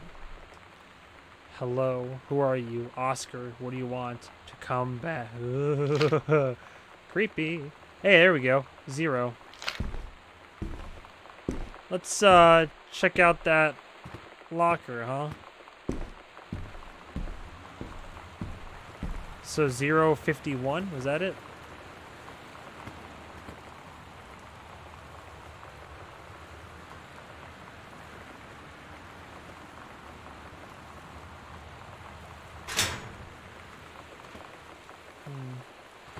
Oh, that Lonnie. Take key. Basement key. Lonnie came over today, but everything was different. Uh-oh. She was sitting at my desk chair, and she wouldn't look at me. Finally, I asked her what was going on. She said she felt like she'd done something wrong that night in the city. Like I must think... But I said no. There was nothing wrong. I just wanted to say... But I couldn't find the words. I felt like I was gonna cry, but I wasn't sad. She got up and sat next to me on the bed. I looked at her. Lonnie. Oh. Do you think you could ever... And that's when she kissed me.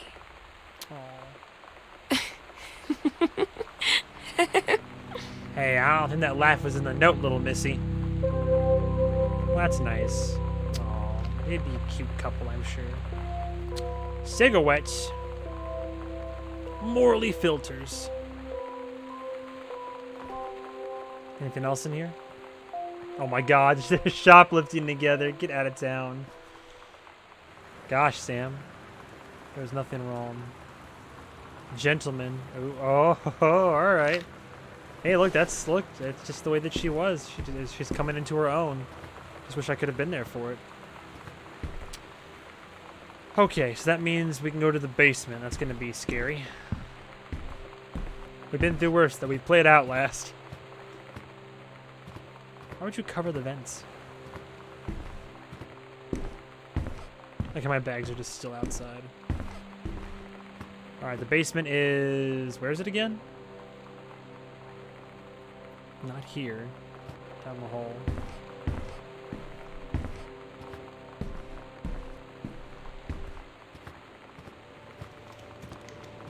I wonder what happens if we take the Ouija board to the TV room. I don't want to find out, so I'm just gonna keep on doing what I'm doing here. Oh boy. Please let there be lights. Oh, Jesus. Thank God. Oh boy. Light's gonna fucking go out on me, isn't it? Okay. Chips. Another binder. Read note. Dear Samantha, I would like to cordially thank you for having me to your abode for the Thanksgiving holiday with your lovely family. I enjoyed the flavorful potatoes, and also it was weird being around your parents for that long, but it was pretty funny how possible it is for your dad not to be awkward for more than 30 seconds at a time. Very cordially yours, your close friend and confidant, Lonnie. Quite. Fancy man. Dear Mr. Soto, allow me to take this opportunity to thank you in kind for being such a gracious host of the festivities at your father's estate, following the aforementioned meal with my parents. Your family's Thanksgiving feast was the most enjoyable of the two events, I must say. I especially appreciated the time I spent with your grandmother, who is a lovely woman with sterling taste and a refined air. Let's do it again, same time next year. Same time next year, shall we? Indeed. Madam Samantha Greenbrier Esquire. Nice. Trying. Aww. Oh. It's different now. I mean, we still hang out all the time like before. But now when no one else is around... We fuck. Well, you know. So you could say we're dating. LOL. But it's secret. Secret dating? Secret 90s dating. I don't know. I mean, I guess that's the real difference. Now when we get off the phone or go home for the night, or it's just quiet and we're alone, we say I love you. Aww. Very nice. Any more light? It's dark over here. Oh, there's the old furnace. The hell's that? Plaque. Caitlin. Oh man, one of my old sex ed assignments. Caitlin Greenbrier, 1991. Oh, the note that I wrote. Oh, that's it, the menstrual cycle. It's funny how different we are. Whoops. Nothing. Oh. Science medal? Or a ribbon? What's in the boiler room? Furnace or whatever. Jesus. It's roaring, huh?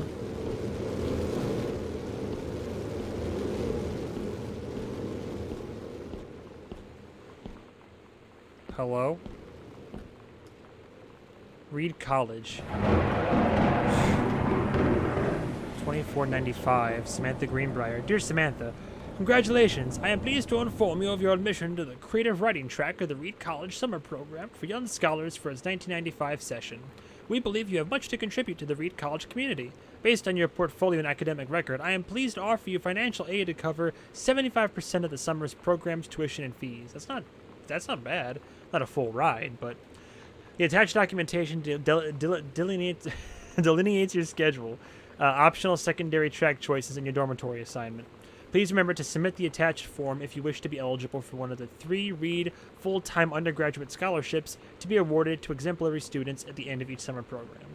We very much look forward to your attendance. Again, congratulations on your admission and best wishes from all of us at Reed College.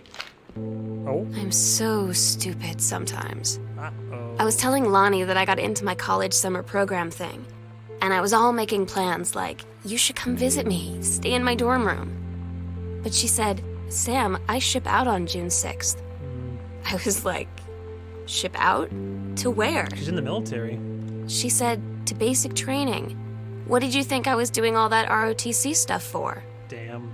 I guess she's been planning to join the Army right after high school since she was like 12. And That's I tough. guess she's really going to do it. So I was like, after graduation, I'm just never going to see you again? She said, let's just have fun while we can. No. It's gonna get sad. Oh, she's gonna get a golden locket too. Oh my, 14 karat gold. Oh man. Love. One of Granddad's books. Joyce, A Complete Understanding. Huh? What's Joyce? Okay. What the hell? Richard Greenbrier, PhD, Professor, 1956. Why is the face cut out? Okay. Weird. Wait, what does this say? A letter from Granddad? The accidental savior.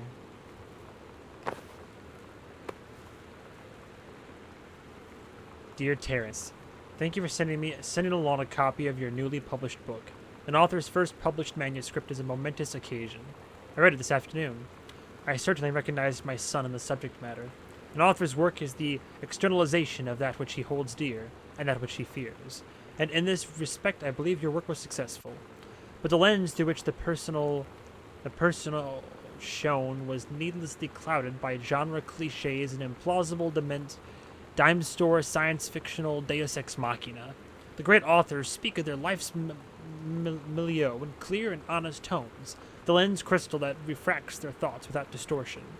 I congratulate you on surviving the great ordeal that is publication, and rest assured that readers of your chosen genre will lap up copies hungrily, but I urge you to shed artifice. We can do better. With the father's love and encouragement, Richard Greenbrier, Ph.D. Interesting. So his dad was a doctor, and was like, "It's it's a cliche book, and you can do better. People will like it, but only for what it is."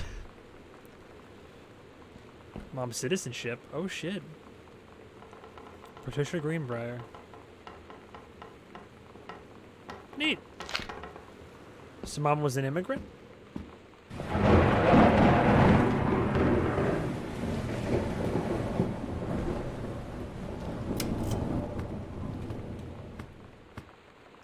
Postcard. Hey Sam, I'm writing to you from Multnomah Falls. Oh, Multnomah Falls. I'm here on a stupid class trip, which is stupid because it's March, and I don't know if anyone running the school has been to Oregon, but it's cold and rainy as shit in March. Wish you were here. Oh wait, you are here because I'm writing this to you in the gift shop. Oh shit, here you come. Oh. They tell you to stick with the group on field trips, Katie. There's a reason for that. Lonnie and I snuck off on the side paths at Multnomah Falls and got a little lost. Okay, so she's writing all these to Okay, me. a lot lost. Like, for hours. Oh shit. Right before the bus left, we found a trail and came running down the path, soaked and covered in mud, shouting for the bus not to leave. Ugh. The school called home. Mom and Dad said, "You didn't get into trouble like this before you met that Lonnie Oh girl." my god. But I don't think they know about us. It's hard to tell. The kids at school, though, I'm really afraid that's a whole other story. Stick with the group, Katie. Stick with the group. No, be your own person. Fuck that.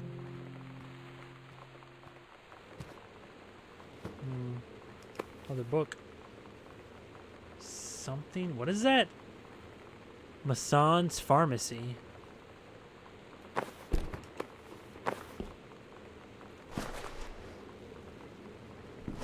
A hat box? shitload of old newspapers. Lots of old newspapers. Oh, Jesus Christ. What is this? Storage, junk room. What is this?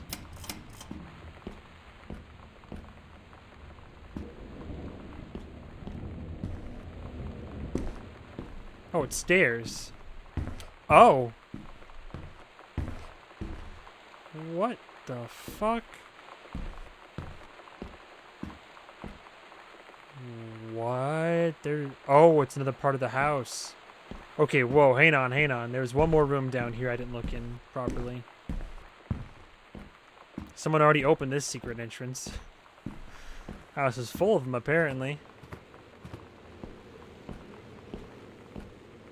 What the shit? What is this?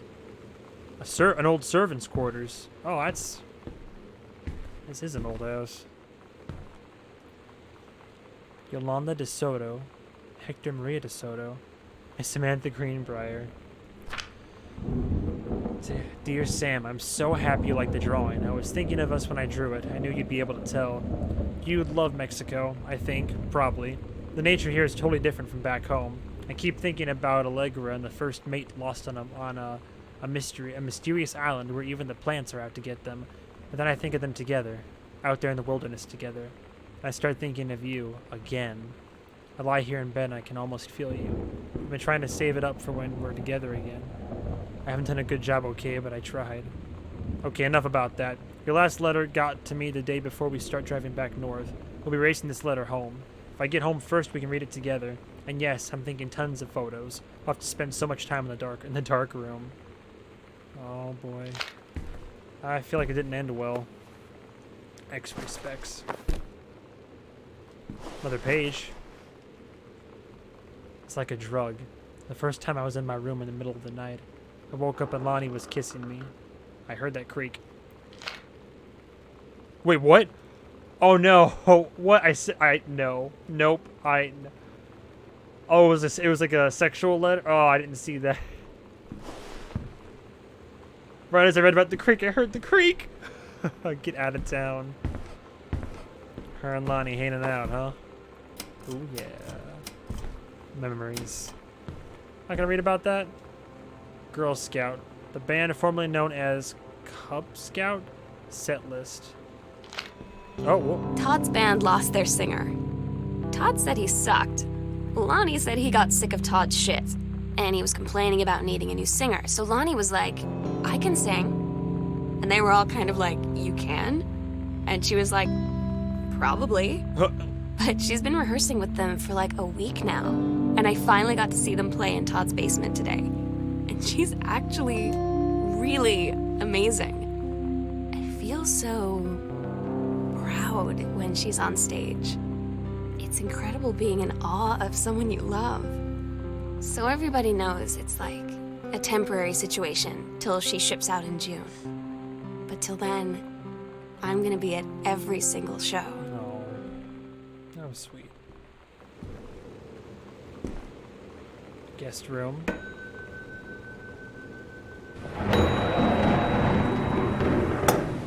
Oh.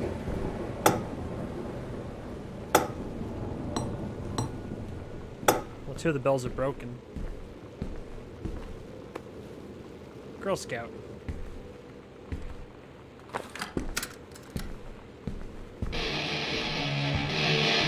Cool, good stuff, good stuff, good stuff. Samantha Greenbrier. Oh, did order the impendant and the custom engraving. Oh, that's nice. What the fuck? First floor plan, Arbor Hill. There's gonna be a dining area, greenhouse, kitchen, laundry. Oh, we're almost done. Safe combination. Oh shit. Oh, that's cool. Terry, age 6. Age 12. 1963.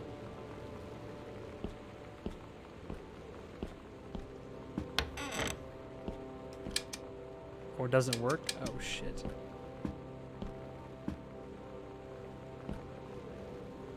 Why is this room so much creepier than all the rest all of a sudden?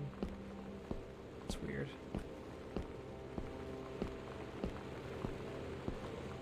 I don't know, my anxiety peaked in that room. That was weird.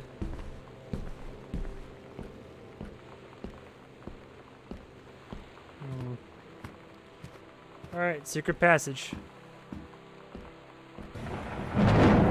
Fucking thunder.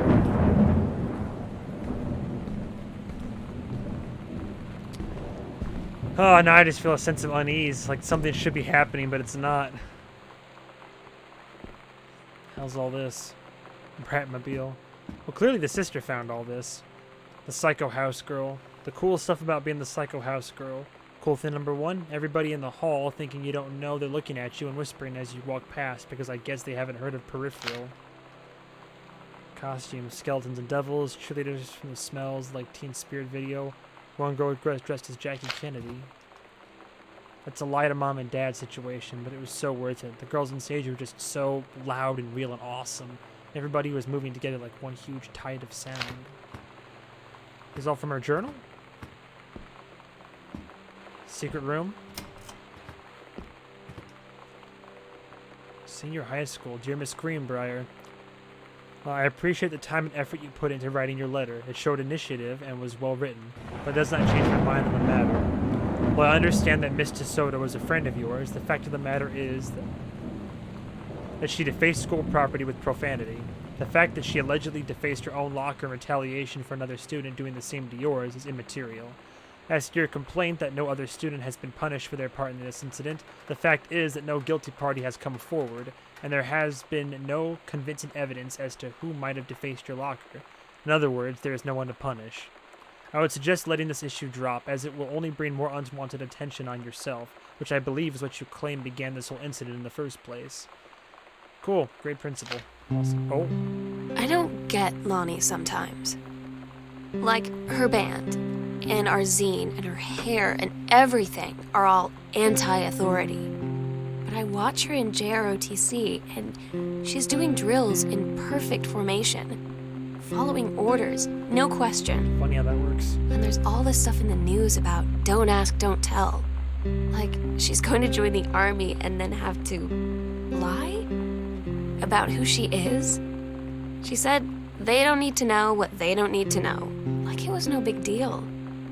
This from the girl who trashed her locker to, like, defend my honor. I've learned when to stop arguing, though. I don't think Lonnie even gets Lonnie sometimes. More chips. Finish one bag of chips before you get another. Women outlaws. Dope. She's tougher than a wild Mustang.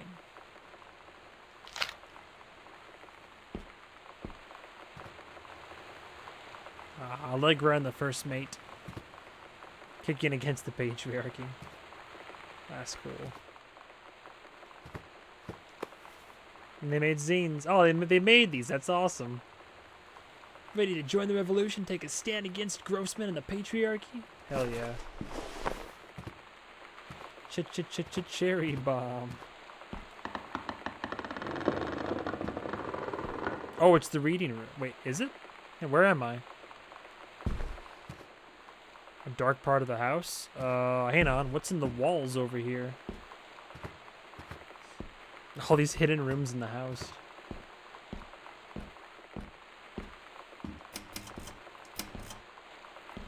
What, even higher? Oh. Oh, my room. Alright. That's interesting. Good to know. Alright, let's check out the rest of the house then. We're in the last section. Ish.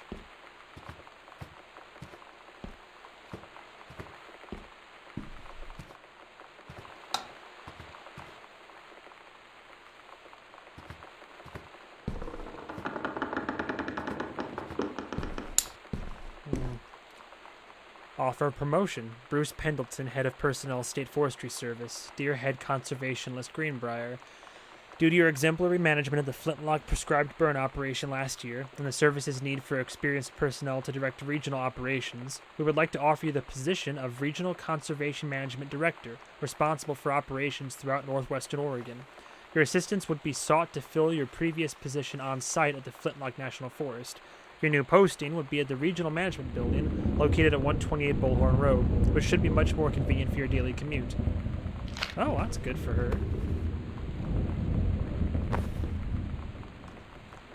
Hey Lonnie, sorry my mom is such a bitch last night. She's hardly ever around since her forest is like an hour away, and then when she is home, she takes it out on you, like because you're not a member of the family. She knows you won't call her on it, and I'm sorry. Haha, it's okay. I know she's just jealous of our cool and freewheeling lifestyles. I feel sorry for you. I'm lucky my mom lives in Florida. You have to have a mom every day. Sorry, I didn't mean to bring up the mom thing like that. I know, I shouldn't complain. No, I'm being serious. My mom is a psycho-Christian, and her new husband, Don, is a complete tool. Living in Florida with him is her eternal punishment in my mind. So, you wouldn't rather live with your mom in Florida? No.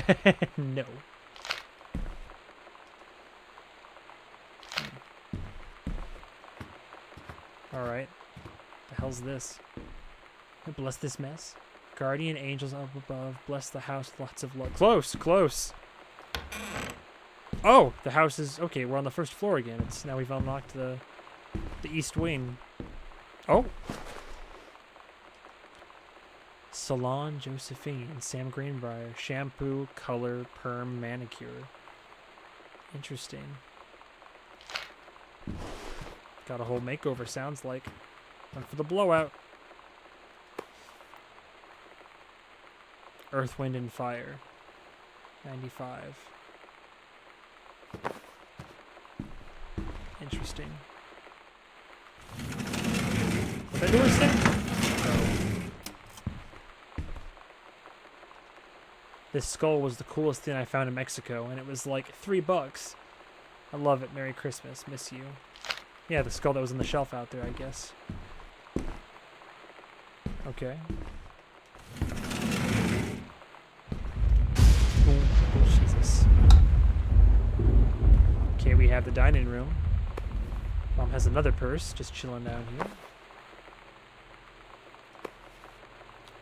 Manual for Forestry Research and Education.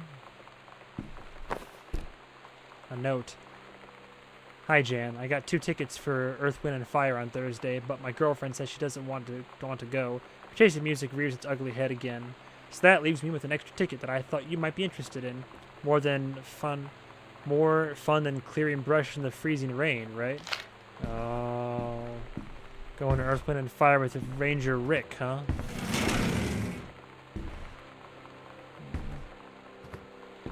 I'm sure Dad loves that.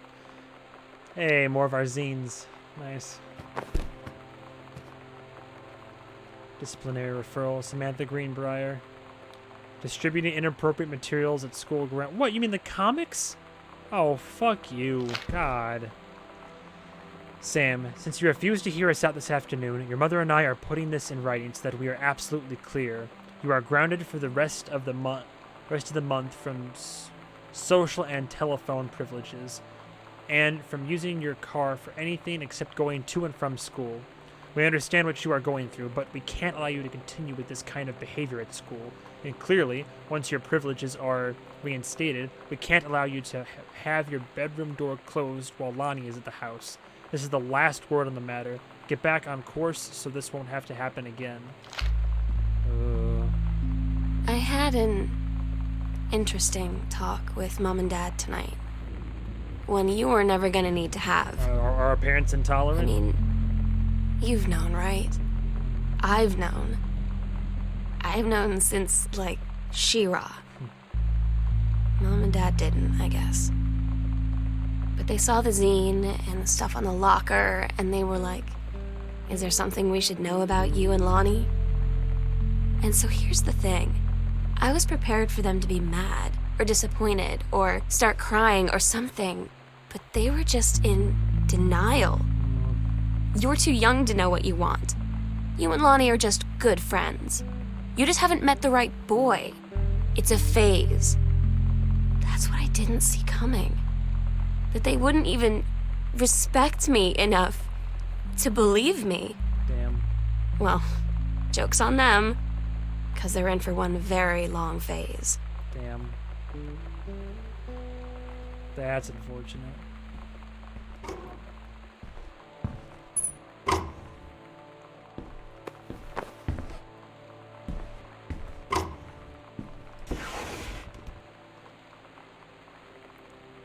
Carol again. First off, congratulations, Janice Greenbrier, Regional Director, and I say congratulations because, come on, you're going to take the job, right? What are you writing for? An engraved invitation? Call him back. In the meantime, let's discuss this little outing you had with our own favorite flannel-clad hunk. What a blast. But you sound like you're reading a lot into an innocent night out. You're sure there's something there? He said he has an out-of-town girlfriend. You're sure they're not serious? Okay, I do. Do we have to figure out what the hell? But we'll all see each other next in person after the letters. Congratulatory margarita. Carol always has weird, colorful, grandma stationery. I know this because my grandmother also had all that same stationery. Uncrumpled manuscript. The Accidental Warrior. Don't give up on this, honey. Terrence Greenbrier. Dad's turned into a failed writer, or he might have been decent at reviews and tried to be a writer and just didn't take off. One of the postcards I sent.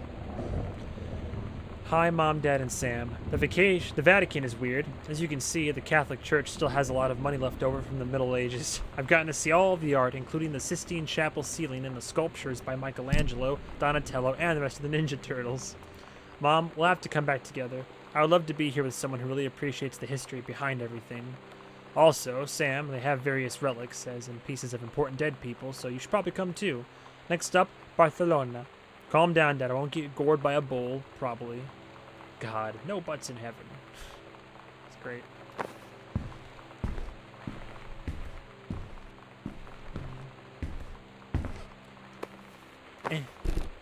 Thought it would break. I am disappointed.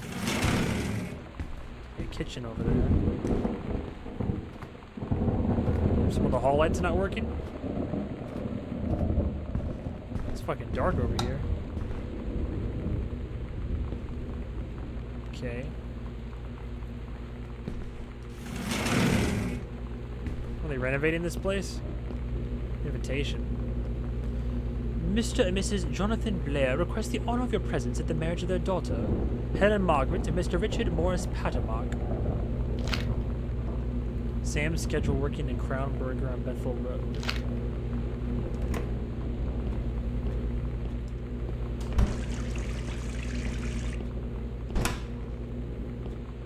Oh. Weird. Weird that you can interact with all of this.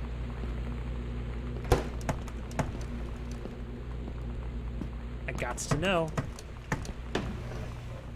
Yeah, they're redoing the whole kitchen, looks like. Probably needs to be revamped. What is this?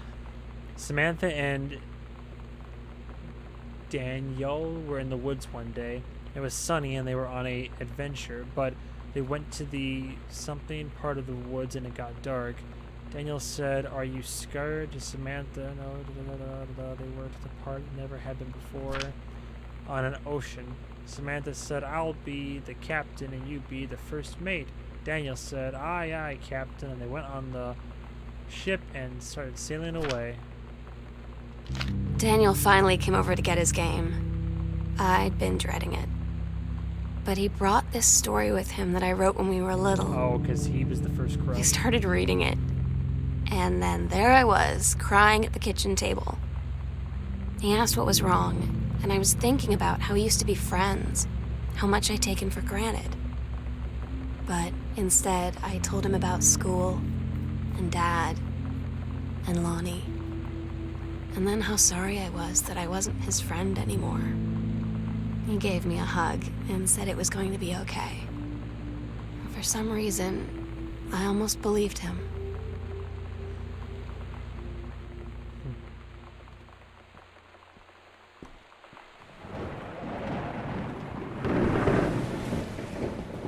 Should I be grabbing any of this? Just throw it everywhere. Set the table. Make din-din. On your new position, Bruce Pendleton. Dear Regional Conservation Director Greenbrier, having received your formal acceptance letter, I write to congratulate you on your new position as Regional Conservation Director of the State Forestry Service. We wish you luck in your final weeks at Flintlock National Forest, and very much look forward to welcoming you to your new desk at the State Forestry Office at 8 a.m. on May 1st.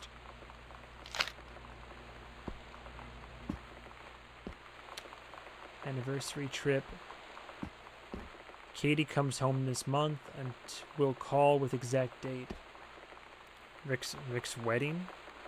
Right before the anniversary trip. Can't make it, send regrets. Charity pickup. Forest trip pack event. Dennis for Sam. Potluck. What's today's date again? June 6th?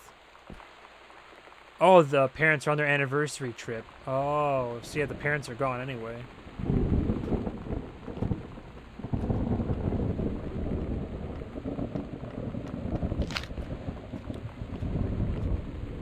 That makes sense.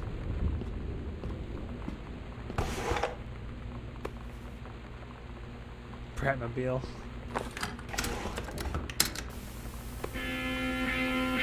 The accidental scene. Oh, different cover. Good stuff. Whoops.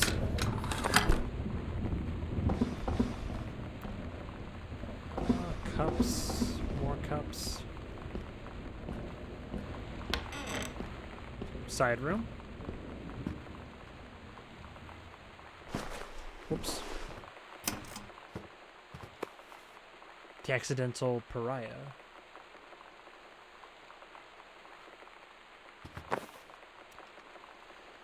Unknown Dimension. Dear Mr. Greenbrier. First, oh, it's the publisher. First, let me say that I hope this missive finds you well. Hell, it feels like a goddamn miracle that it finds you at all. Do you know how long we've been trying to not track you down? Worry not, we aren't the feds, the men in black, or any other sort of creeping fascist hobgoblin. In fact, we're on your side. Let me start from the beginning. Unknown Dimension. This was sent recently, March 20th, 95. Well, several months ago. Unknown Dimension is what you might call a specialist publishing house. We traffic in the weird, the ahead of its time, the lost but not forgotten by a small but dedicated group of plugged-in bibliophile types out of their mass-market shunning visionary expression that refuses to be taken on anything but its own terms. We've had an unparalleled run since our inception 4 years ago, unearthing and reviving Christ, or zombie-like, timeless works such as N.N. Bestman's Message of the Snake Men, It's Inside Me, by Jens Keller, and Emil Krieger's oft-banned Venusian Flesh Traders. But ever since we discovered tattered copies of your Accidental series at a church rummage sale in Long Branch, New Jersey, we've been trying to track down the author of this weird and dark American outsider art. It's just the kind of forgotten portal into 20th century civilization's anxieties and delusions that our readers lose their minds over. James Bond and Harrison Ford might be the dick-swinging heroes that modern suburban Americans want, but John Russell, mild-mannered insurance agent by day, reckless history-revising sociopath by night, is a twisted peacekeeper that it deserves. It is our mission to bring his back to life. Okay, so I've typed plenty. What do we want from you? We want your permission to reprint the work. Since your original publisher, Mercury Books, folded a decade ago, we want you to supply a new forward to the books, to appear in brand new editions of The Accidental Savior and The Accidental Pariah, to be produced by Unknown Dimension as a limited run and marketed directly to our highly discerning customer base. And we want you to offer a portion of the proceeds, contract to follow, assuming you're interested in coming along with us on this weird odyssey. We look forward to embarking with you, and to thrusting your work screaming back into the sweating palms of our unsuspecting American public. It's about time. So this was the original copy, it sounds like. Author unknown. Oh no, that's when they republished it. Okay. And that just happened then, 95. So Dad's books are being like republished but under a new publishing company. It specializes in the more obscure shit. Oh, garage. The hell? It's like an old-fashioned bike. Military shit. Oh. I asked Lonnie what she had to do to get ready to ship out for basic training. She said, not a lot, really. You're not allowed to bring anything with you. You have no possessions, no contact with the outside world while you're in basic. You just train hard every day, and then you deploy from there. So, they'll just send her away. To who knows where. The other side of the country? The other side of the world? My mind, can't process it. That she's really going to be gone. Gone, girl. Just gone.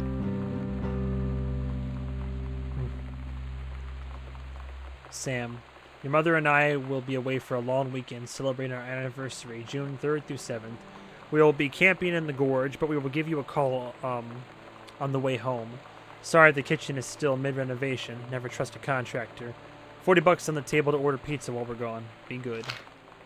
Yeah, I'm sure she took that 40 and ran. Yeah, because the car was gone, too. The recycling. Oh, Sam. Crown Burger. Yeah, she threw her name tag in her old job and she just took off, I bet. I understand.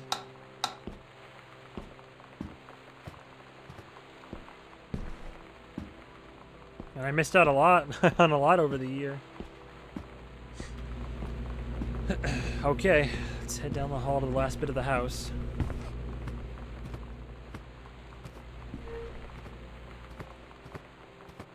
Other compartment. Booted out. Girl Scout. Oh, the show. Lonnie had her going away show with her band tonight. She's so incredible on stage. When she was singing, I could practically forget everything. That we only had 48 hours left. That I don't know what comes next. That I can't live without her. Then she dedicated the last song to me. And I couldn't take it.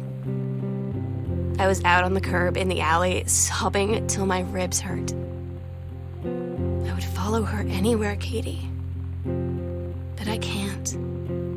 Where she's going. After a long time, she found me. She said she was sorry. She said, I wish things could be different. I just wanted to make you happy. I said, I don't think you can anymore. Damn. I sent this one from Barcelona. Hi, Mom, Dad, and Sam. I've had a wonderful time on the beaches of Barcelona. Dad and Sam, I think you would like the gaudy architecture. It's from a strange alien world. I'm headed to my final destination, Amsterdam. For how long? It depends. I'm running low on money. I'll look for a cheap standby ticket and call you when I'm headed home. Sorry for the short notice. Can't wait to see you all again. It'll be good to be home. So was it a school thing or just I was just traveling the world and trying to discover myself, I guess?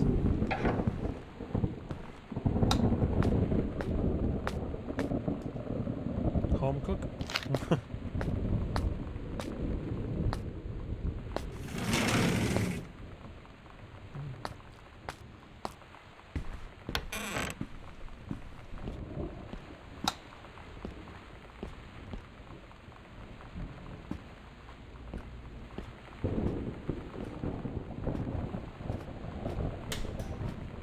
Okay. Oh, I thought there was a note. I think it's just a shadow. A greenhouse.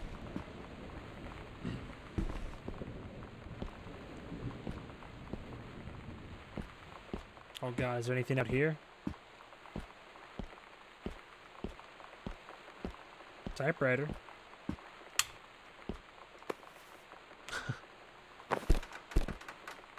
Oh. Manuscript. The Accidental Human. Oh, he's still writing. Strong couples counseling retreat. Oh. Booked. Oh. The lightning. That wasn't a vacation, it's couples counseling. Try to help the I see. From the pen of Terrence Greenbrier. Dear Kaz, I can't tell you what a joy it is to see John Russell back in print. Thank you very much for sending along copies of the new editions. The cover art is really something. I know you've said that Unknown Dimension isn't in the business of printing new material, but this revised interest in my work has brought on a wave of inspiration, resulting in a manuscript that completes John Russell's journey, which I think you might find intriguing. It is reflective and introspective, without forgetting the excitement and weirdness that Unknown Dimension readers expect. I hope this might be an exciting new direction for Unknown Dimension to pursue. At the very least, I am grateful that John Russell's adventures didn't come to an end quite when I thought they had. My thanks and regards. So we got re-inspired again. Cover copy. It's been almost 20 years since John Russell heard the call. Twice he saved a president's life.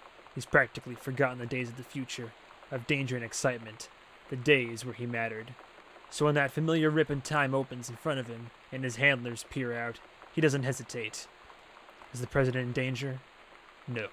The life you save this time will be your own. Oh, Dad. Uh-oh. Where we'll do it. Midnight, June 5th. Final preparations are complete. Secret door under the stair? Oh. We agreed our last night together would be our happiest ever. And we'd forget tomorrow was going to come at all. It worked for a while. We had a good time seeing Oscar off, then ran up to the attic to look through our photos, to find one for Lonnie to take with her. And looking at them, I realized they were all in the past, and there wouldn't be any more. And I didn't know what I was going to do. And I cried, and she held me. She said she knew it was hard, but life would move on. I said I didn't want my life to keep moving without her. That's when she cried too. I was so exhausted. I must have fallen asleep like that, in her arms. In the morning, I woke up, and I was finally alone.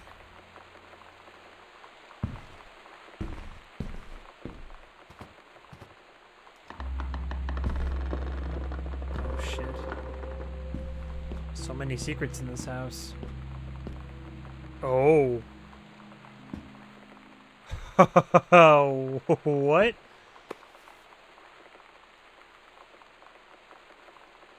Is that Oscar? Mason's Pharmacy. Okay. Possession and exorcism. Ooh.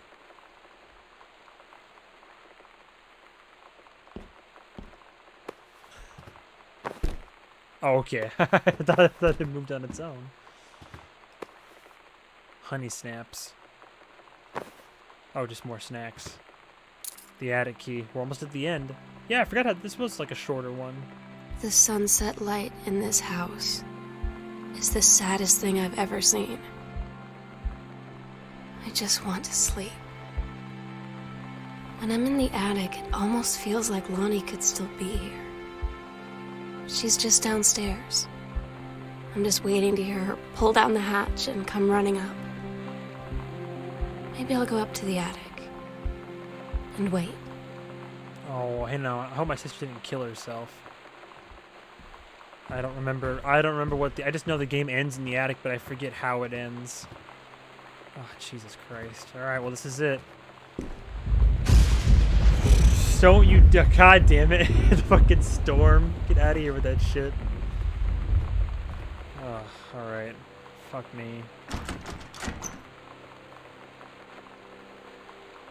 don't see any flies. Maybe it's not going to be like Hereditary.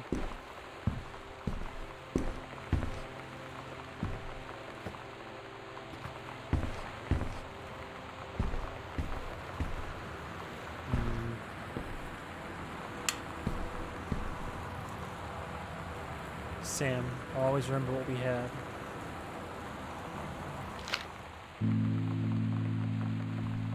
Oh my God. Katie, I fell asleep in the attic, in Lonnie and my old spot, and I missed the first 2 calls. I just barely caught the 3rd one before the machine got it. And it was Lonnie. On a payphone. Oh. She'd been on the bus to Basic, and she said she couldn't think of anything but me and us, and that she couldn't go through with it, with the Army and being a part and all of it. And so she got off the bus in Salem. She said, "Sam, I want you to pack up everything you can and get in your car and come find me. And let's just drive until we find somewhere for us." And she asked me if I could do that. And I said yes. Yes. Oh, that explains the first 2 calls that came through. I said yes. That's where the game ends, I'm pretty sure. These were all the letters to Katie, to me. She left them here for me. Oh. Do not read if you're not Katie. Damn. Katie, I'm so sorry that I can't be there to see you in person. That I can't tell you all this myself. Damn. But I hope as you read this journal and you think back, that you'll understand why I had to do what I did. And that you won't be sad, and you won't hate me, and you'll just know that I am where I need to be. I love you so much, Katie. I'll see you again. Nice. Someday. Yeah, Love, it's Sam. a nice little short ditty.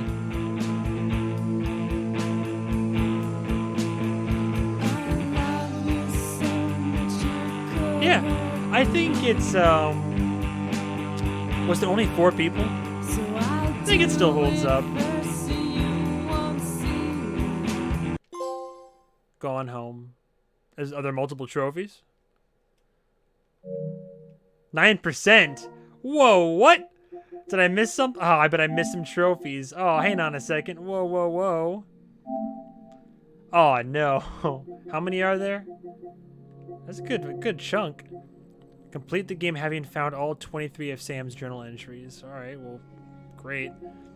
Complete the game in less than 1 minute with no modifiers enabled. Home runner. Just from new game in a single session. So just like what, less than 1 minute with no modifiers. So you gotta like run in there, grab the key, run upstairs. Speed reader. Complete the game having found all 24 journal entries with no modifiers in less than 10 minutes. Oh my god. Activated all commentary modes with the developer commentary modifier enabled. And a bunch of like hidden trophies, but no platinum. That sucks. Gone home. Yeah, that's a nice one. Resume. New game options.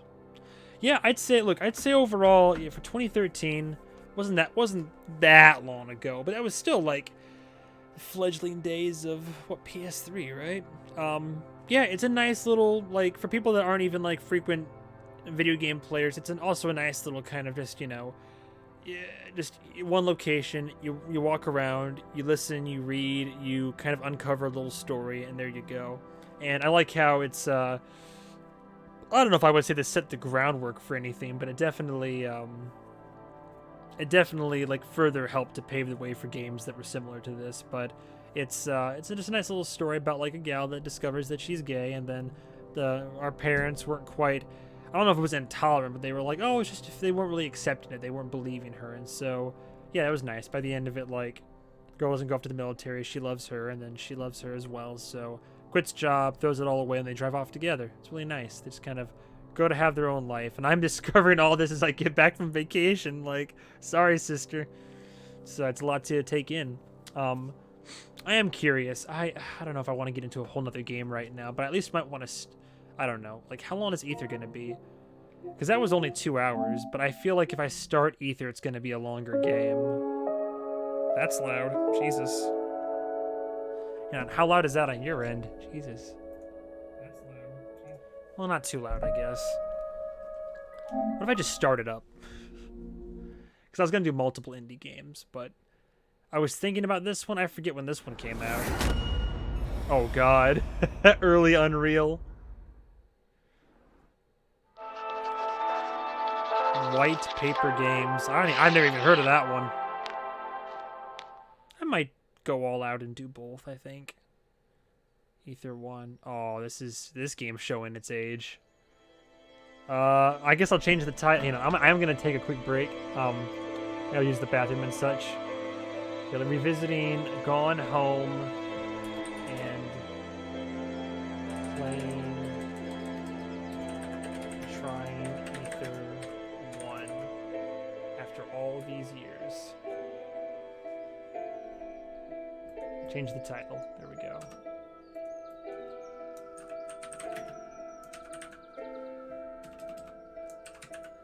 Ether 1 Redux. I don't know about that. There we go. Cool. Hang on. How long is let me look up how long Ether 1 is. How long is Ether 1? Roughly 5 hours? Never mind. Damn it. I was gonna play it, but it takes roughly 5 hours to complete. I don't want to be up till 5 a.m. playing the game.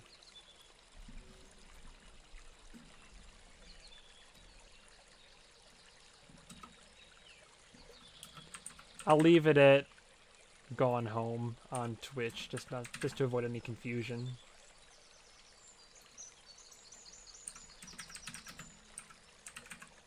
Gone Home. But next time I'll do Ether 1. Should be a good time.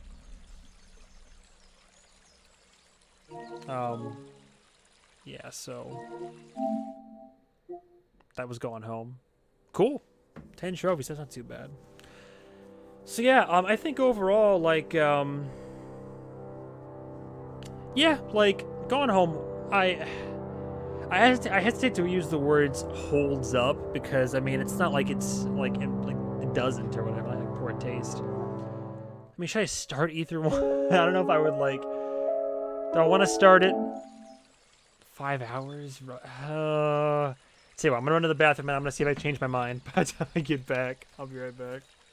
I don't know if I want to start this yet. That's quite a commitment. We also need water. Hydration is key.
Alright.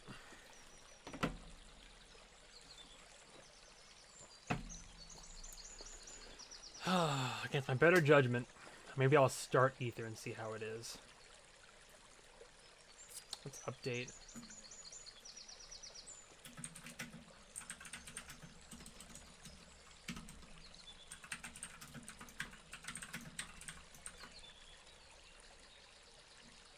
I'll at least start Ether. Why not?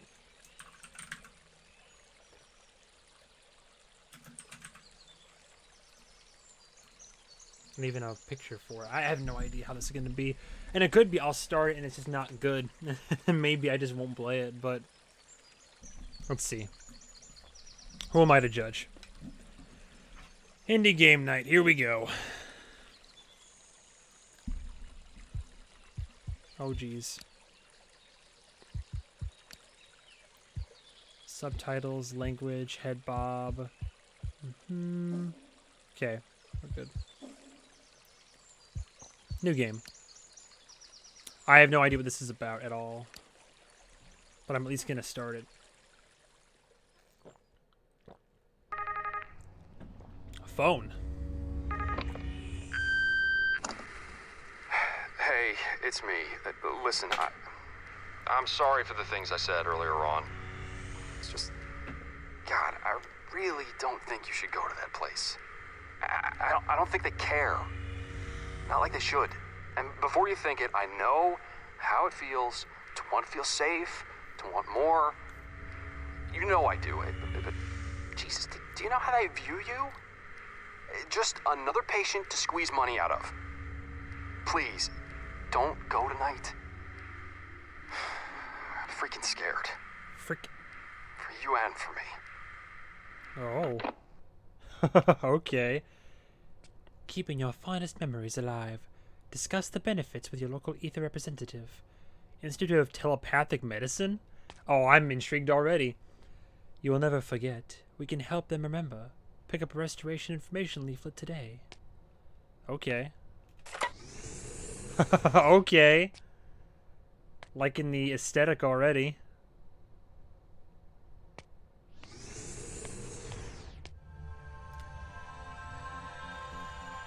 Hold L1 to find objects of interest.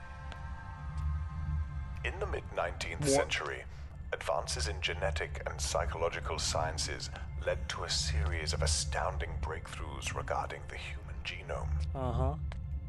At the forefront of these experiments, the Ishin Initiative discovered and developed new ways of mapping the human mind, expanding the knowledge of our species. Klaxon. Oh, 1942. Whilst the world was at odds with Ether Institute. Wait, that's supposed to be a story about? Okay, well shit, I guess I skipped that. Reception, huh? Where is everybody? As fast as oh, I can run. Oh shit. Okay, hang on, I think I'm taking things too far here. Appointments. Blackwell, Williams, Beard, Hyslop. Interesting. Is that? It is. What? Oh, this is excellent. We're so glad to have you back. Where are you? My name is Dr. Edmonds, but you can call me Phyllis if you like. Uh-huh. Right. There should be a register on the reception desk. So once you've signed in, grab the key card from the top drawer and head on down. You will need it to gain access to the lower floors. Okay. Oh, cool. All right. Credit where credit's due. I didn't think it was going to be this interesting. Well, obviously, we are the movie Man. Perfect. Nice. Today is 69. At 4, you guessed it, folks. It is 4:20 in the evening. Hell yeah. Top drawer. Restoration procedure for patient JN2057 will commence shortly. Staff are advised to prepare chambers for initial projection. Well, it seems you best get a move on. There's plenty to do. And for you, plenty to see and discover. I'm going to be guiding you through the process of restoration this evening. Okay. And hopefully ensuring that nothing terrible happens to you What? or our client. I'm in restoration chamber number 3. Now, if you don't mind, would you be a dear and head on down? The hell is everybody? Okay then.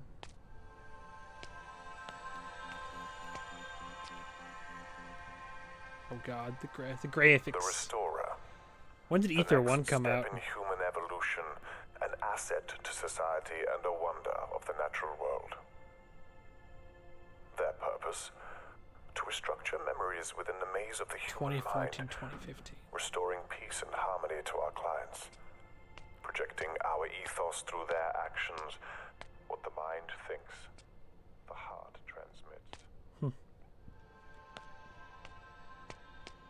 Well, she said Restoration Chamber 3. The colors and the visual design of this give me like Bendy and the Ink Machine vibes. Oh. Oh, what the? Ether Solution 3.5. Ether suspended due to insufficient data regarding health and safety. Ratio of positive and negative effects upon consumption is currently 1 to 2. It is worth noting that the current positive effects have shown the intended outcomes of this experiment clearly. Positive effects include a stronger, more defined focus in patience, as well as stronger cognitive skills.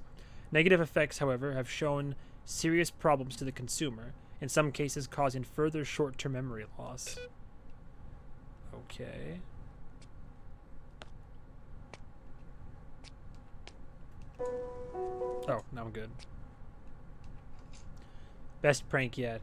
Hey James, I've totally set up the greatest prank to get McCarthy back this weekend, especially after what he did to my sandwich last week. I found out that he always works late on Saturday evenings, usually on his own on maintenance within Restoration Chamber number 3. You're not going to believe what I've cooked up. I replaced the fuse in the Rembrandt power box with the wrong type. When McCarthy comes to the power check on the chair, it's going to make a huge bang. He's going to be scared to death. This is like some Total Recall shit.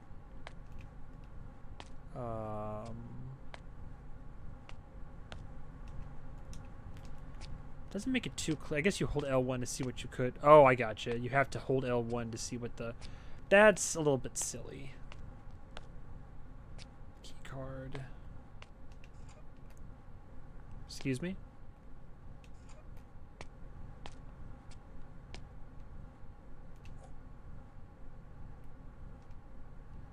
Do I use it here? Oh, there we go. Alright, she said she's in here.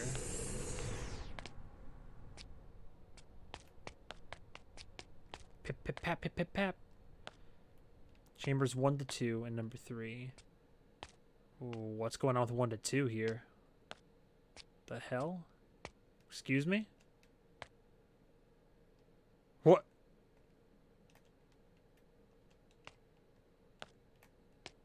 Weird. Oh. Wait, what is that? I'm nosy now.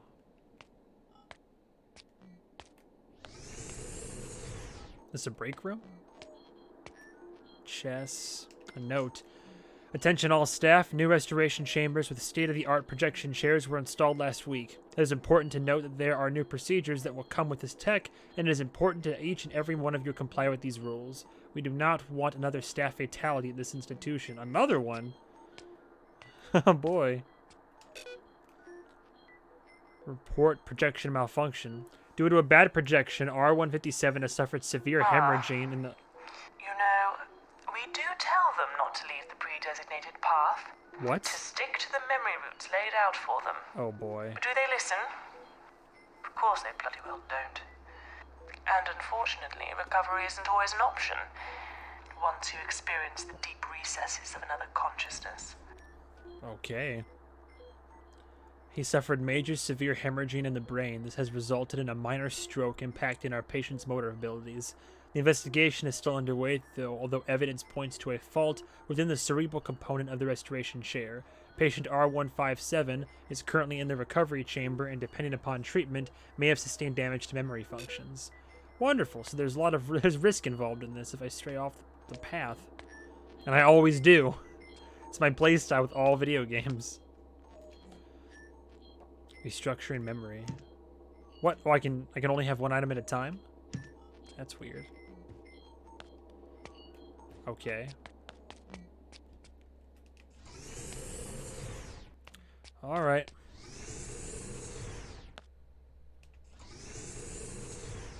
Jesus.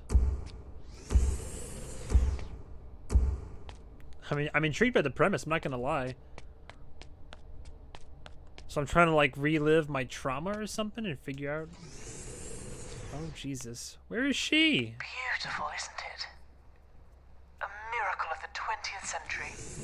A window into the minds of others and a tool to cure disease and illness. But it would be nothing without the likes of you. The likes of me? What's so special about me? Would you be a dear and help me with the setup? I need the electrical input for the Rembrandt installation rerouting. You can access it from that terminal over there. Jean Thornton. Jean Thornton, 69-year-old female, British citizen. Is this me? Blood type A, ID number J2057. Yeah, I'm almost 70. Profession, teacher. Place of birth, pinwheel. Oh, I saw the little loading icon. Unknown relationship status, unknown next of kin. Migrated to the USA in her 20s, only to return to the UK about 7 years ago. Still retains a British passport and has been confirmed to have been working as a teacher in Arizona for the past 30 years. Since returning, she has been residing in her town of birth, Pinwheel, Cornwall. Dementia. Oh. Dementia with Lewy bodies. Recommended treatment. So, trying to cure my dementia? Interesting. So what do you need from me then? You said configure. Does it matter?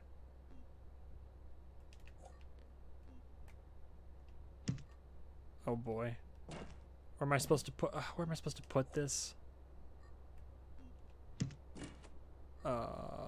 Shit. Oh, up here? Oh boy, it's gonna get interesting. Restorers may only carry one item at a time. Well, that's bullshit. Spare items can be placed here. Wait, do we come here often? Big red. Oh, god damn. Sake. Why can't anything work around here? Okay.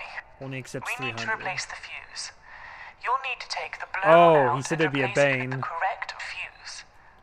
By the computers over there. That's it, right? Yeah, 300 a day. Okay. Rembrandt repair. Easy enough. Am I going in? Inception. All right. Jesus. That should do it. Right. Thank you for that. Always nice to get some help around here. Now, if you don't mind, I think it's time to take a seat. Bioshock Infinite up in this bitch. Let's do it.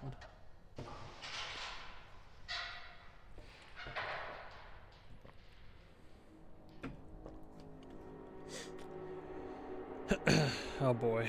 Really is kind of like Bioshock Infinite. Right. A few things before we project. Our client, Jean, is currently in a very delicate state.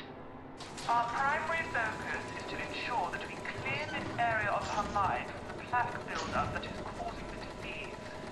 In order to do that from within, we're going to need to use her own memories to reinforce the medical treatment she's receiving. Sounds simple enough. How's it sound on the stream right now, by the way? Okay, that's pretty good. Oh boy. Okay. I don't know how I feel about this.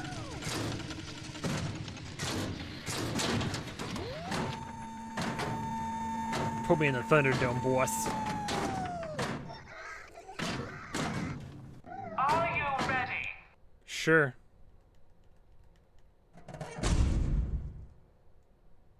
What, sensory deprivation?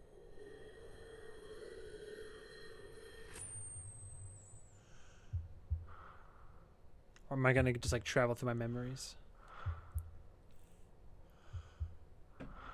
Now, I know this may feel a little strange, being new technology, but please don't worry about it.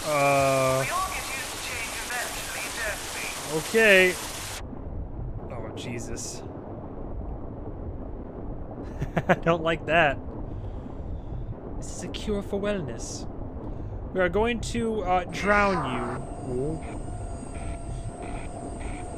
Actually, this is pretty cool so far.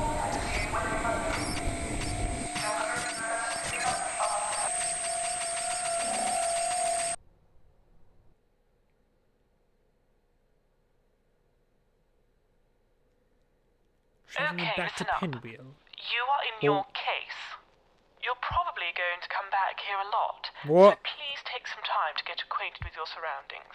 Oh, that's It keeps cool. most restorers' sanity intact. For a short while, anyway. That's neat. Teleport to and from the case. Store items here. Oh boy, this is a whole thing. Music box, more items. What the mind thinks the heart transmits. 20 restored projectors. Okay. Brimcliff Mines, Pinwheel Harbor. There are more places to go down here. Interesting.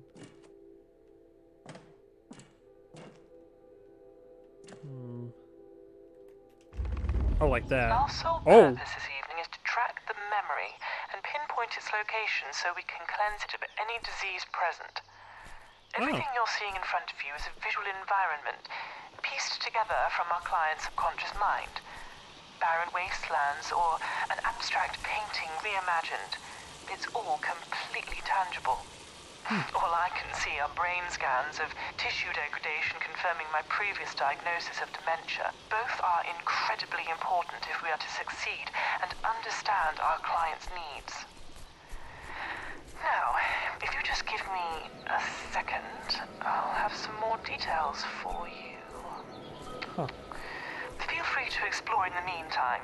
So just explore, and then I gotta find like what key items to cleanse and such. I had no idea this was what this game was about, by the way. It's an interesting premise. I like it. Oh. Music sounds nice.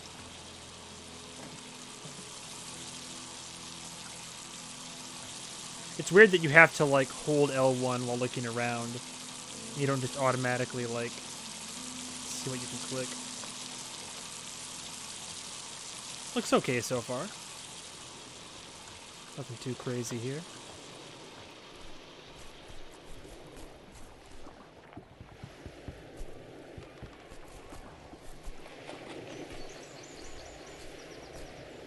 Going down, down, down. Got some assets still loading in. Devlin Mine.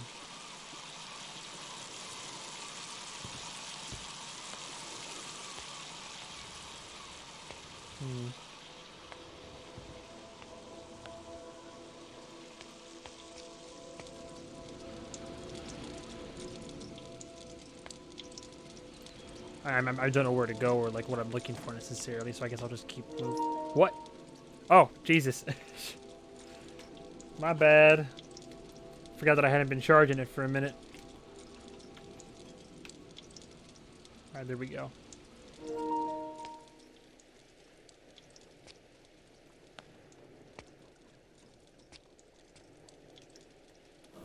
Oh, those don't even have an interact like option. It's a bit harder to interact with shit in this game. At least when compared to the previous game. It's kind of a weird system.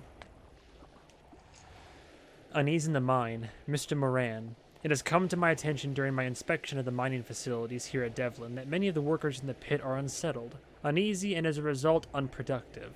There is clearly a correlation between the pitiful working conditions that these men have to endure and their motivation to do productive and worthwhile work. Lifts and descent devices are clearly in disrepair.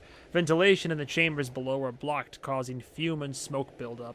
With these issues and more in mind, it is with my sincere apologies that I have decided that Devlin Mine should close temporarily until these issues meet the standards required by your governing union body.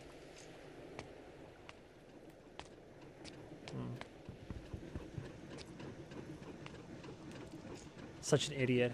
Oh god, I'm such an idiot. I borrowed the air compression manual in order to make repairs in the mine. I left it down past the blast doors. Steve has warned me so many times about being forgetful.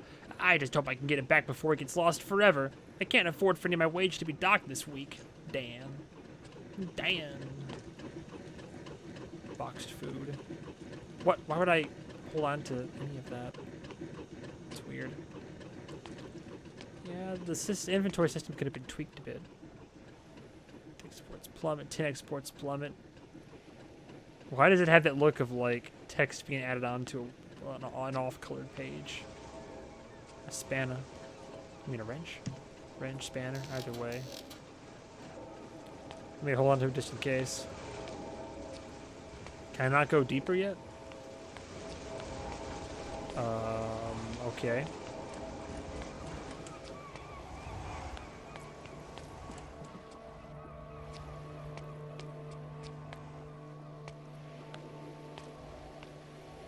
Wait, I already read that, didn't I? Wait, how do I keep going down? Oh, stairs over here. Maybe? Readings indicate that the central focus of this memory is located below you, in an old abandoned mine known as Devlin. Great. The Entry mines. 95D in our client's memory journal indicates that an accident occurred affecting them in a meaningful way. Oh.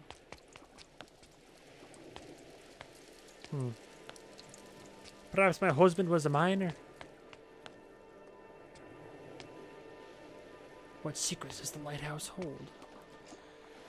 Mr. Harvey of Hale. Dear Mr. Harvey, I am sure you are aware my client, Mr. H. Smith, is intent on offering you a particularly generous buyout of the Harvey and Company Limited Enterprise. We would like to propose a meeting between parties and solicitors on the 15th of October at our offices in Devlin to discuss a potential acquisition of assets and trade.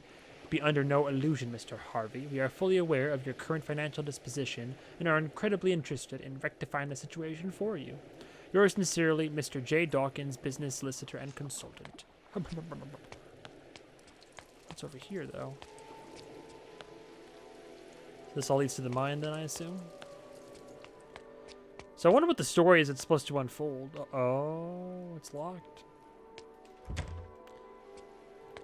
Like, are we supposed to find out, like, why I have dementia? Or as we try to, like, cure the dementia, we learn about this person?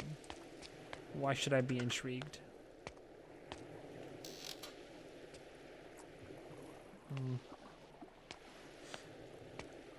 Because it's losing me a little bit here, but I'm hanging on just to see what happens. Note to self, I need to ensure that I remember the lock combination to Devlin's side entrance, but the warden banned any of us from writing it down. Miners eat from metal plates, don't forget. Miners eat from metal plates. Where are the metal plates? Miners eat from metal plates. Well, I'm sure the answer will present itself in time, then. Was there like a little kitchenette area?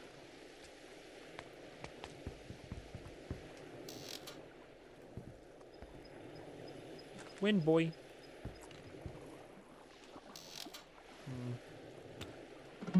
Guitar.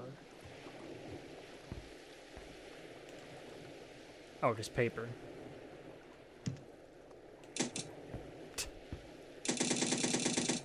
All right. Sure.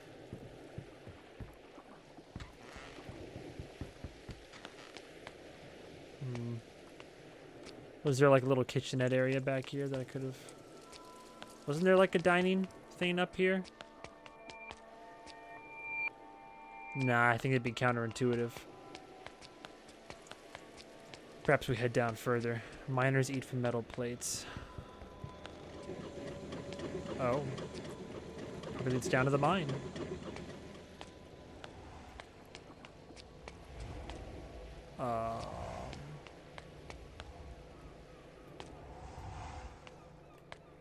Is it dead end? Do I have to backtrack? This the gate? Clear objective markers.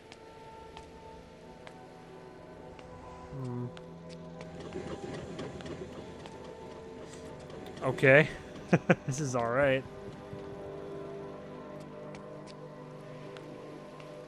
This it? Miners eat from metal plates.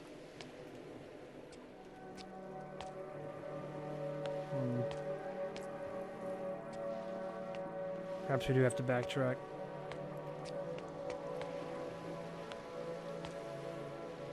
Unless that's it right there. No, it's fishing tackle. Well...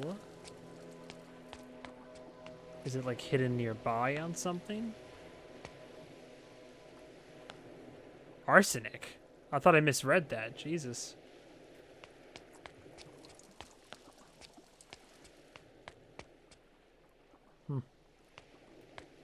There's a hidden code somewhere then, huh? Perhaps it was back upstairs. Thank God I can at least run a little bit.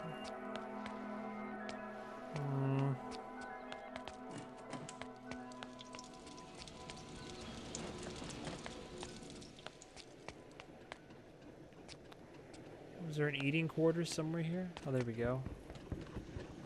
Wait, no? Miners eat from metal plates. Okay. It's worth noting that if you feel an item might be useful later on in your journey, and you have no use for it now, you can always store it in the case and collect it at any time. How the hell would I know? Whoops.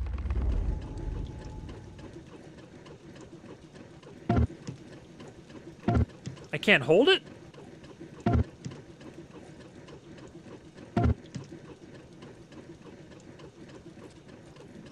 Why?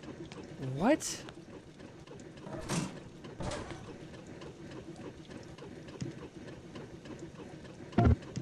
Then why would you even give me the option?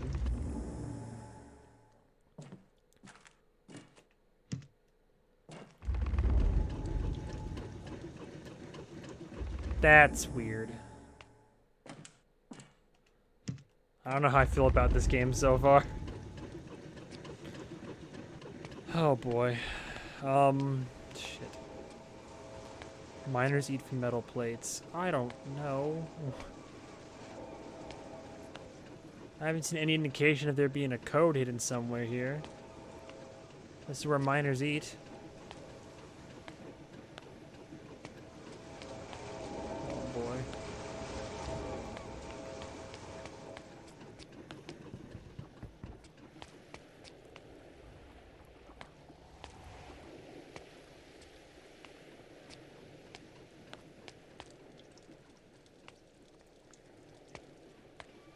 What? Huh? D11. What? Huh? Oh boy. Okay. I don't get where I'm supposed to look. There's like not really like a mess hall or anything. I might be stuck before we even get into the game.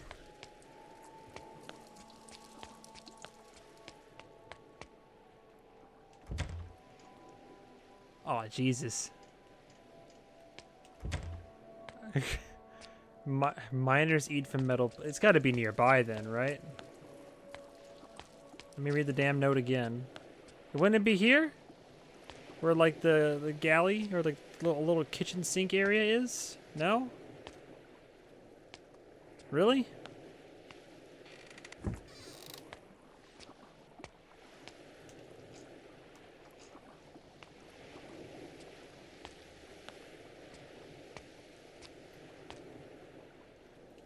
Can't open any of these damn boxes.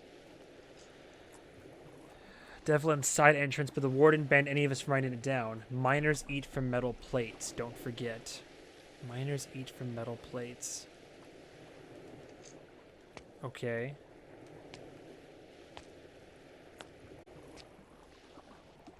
Miners eat from metal plates.